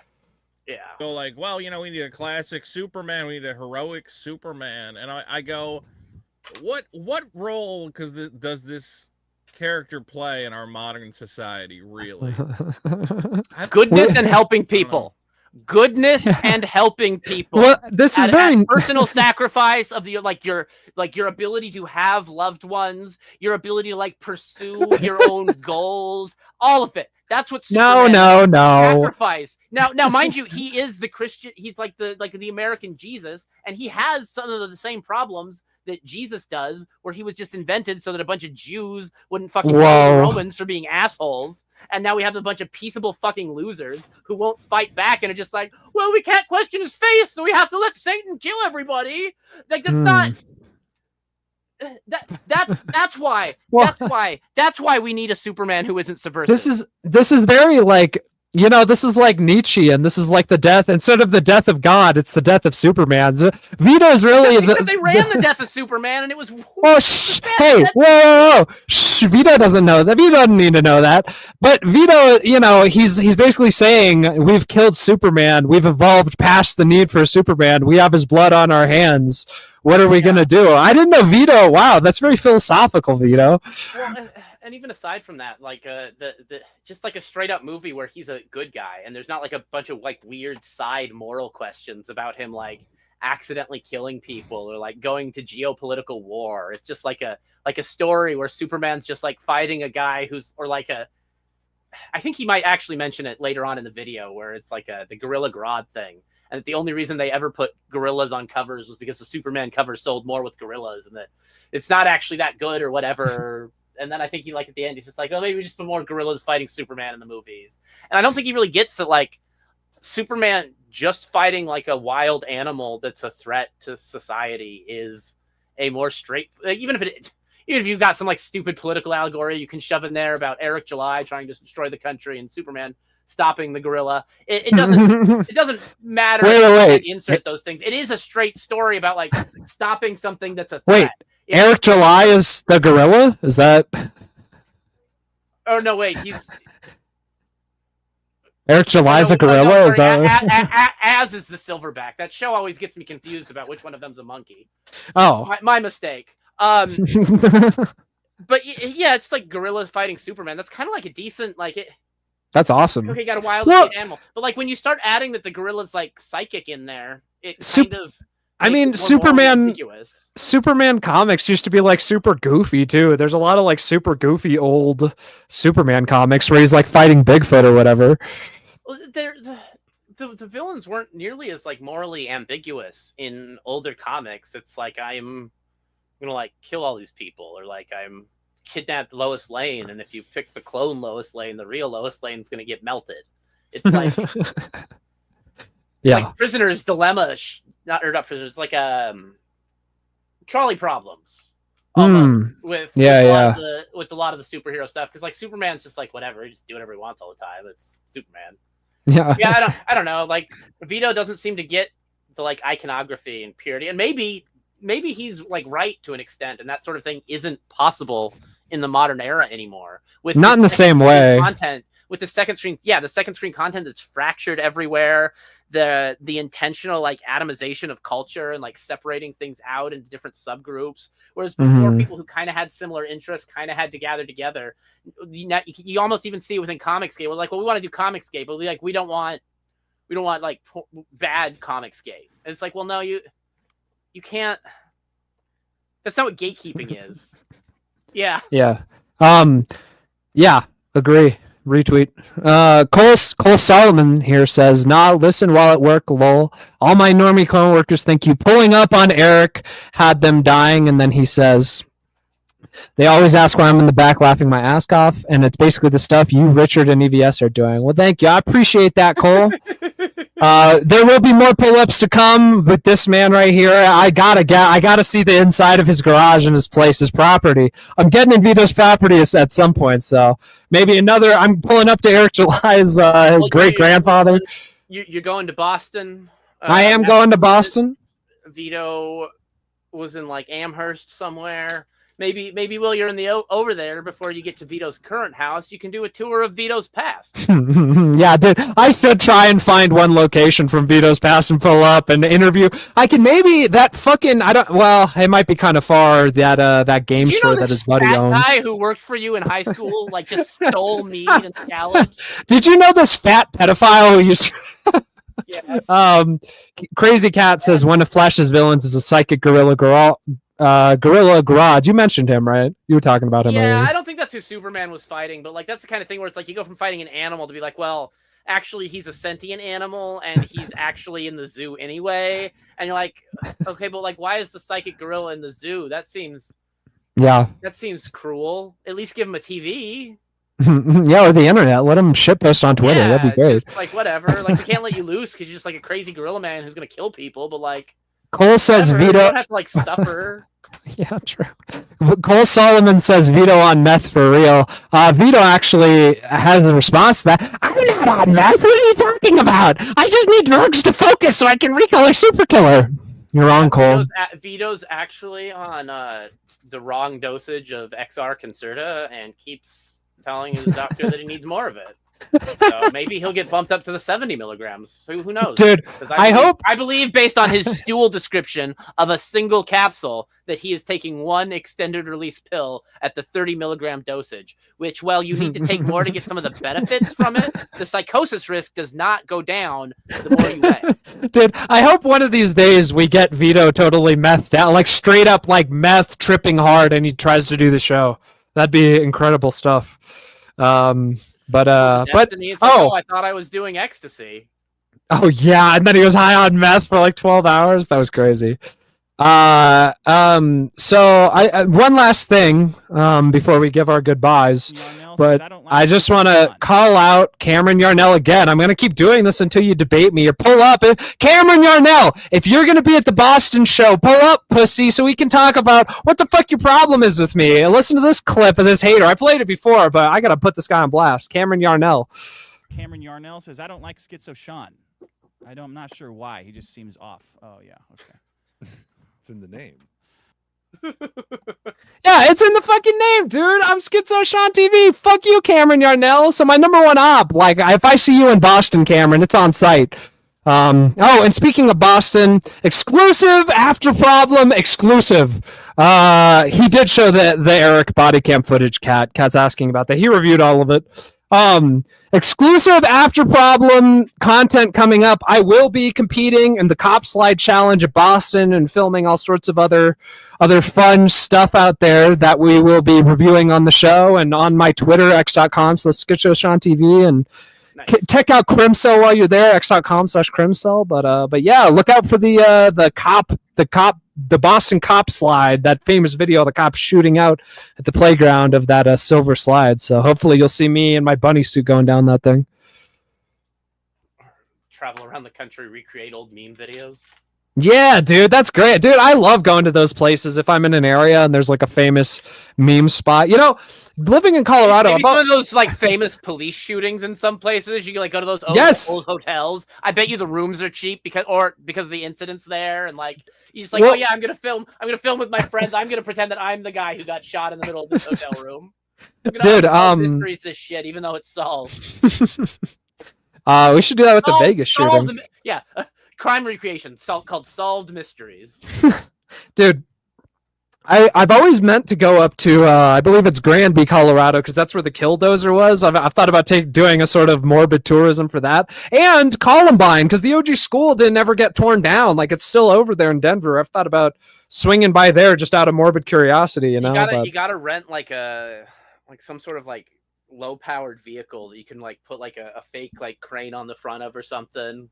I don't know how cheap you could make a fake Killdozer that's just like a motorized wheelchair. Yeah, be like, yeah, I'm gonna get Columbine. I'm gonna do it for real this time. Dude, I should go there on the anniversary of when it happened to do that. That'd be funny. Maybe that'll be a pull up at some point. Donate to the patreon.com/the After Problem Show if you want to see shenanigans like that. But I'm gonna be posting my video reviewing the Twitch footage and explaining more of the Eric July stuff as the first bonus content, so look out for that. But anything else you'd like to say to the people at home, Krim? At the After Problem, episode 5. I don't know. Just pull up. Vito's definitely lost to the machine. It's gonna get worse. We're gonna see a lot of people who you wouldn't think would be caught up in that. It's gonna be kind of like, I don't know. You remember the guy who bought the Wu-Tang album? Yes, Martin Shkreli. Yeah, where he's like, oh, I'm going to pretend to be a supervillain because medical people are actually supervillains and they're treating me like one, so it'll be funny. It's the same thing with like Ethan Van Sciver's like, oh, you calling me a Nazi? Oh man, my signature's a swastika. How did that happen? Oh. And he wasn't a supervillain, and he wasn't doing anything and was actually giving people more access to the medication than the previous owner of the patent. And he was like, ran through a show trial for unrelated securities fraud that he was convicted, not because whether he did the securities fraud or not is irrelevant. That's not why he was put on trial. He was put on trial for the buying the AIDS medication and increasing the price because it made Big Pharma look bad, who do that in a predatory sense and don't do research. Whereas he bought it because he thought he could up the price, get research, and make the drug better to kill less people. He genuinely was approaching it like that because he thought, even if he thought it was because that would be profitable, he was doing it to profit in a way that wasn't fucked. And he was thrown through a fake trial for it. It's like, okay, great. Cool. But yeah, buy the Maniac, refund Super Killer, Vito's fat. Anything else, Krimcl? Tune in next week. Robots suck. Tune into episode 6 next week after the biggest problem. We love you guys. Please donate to our Patreon. Good night. Good night, you beautiful people.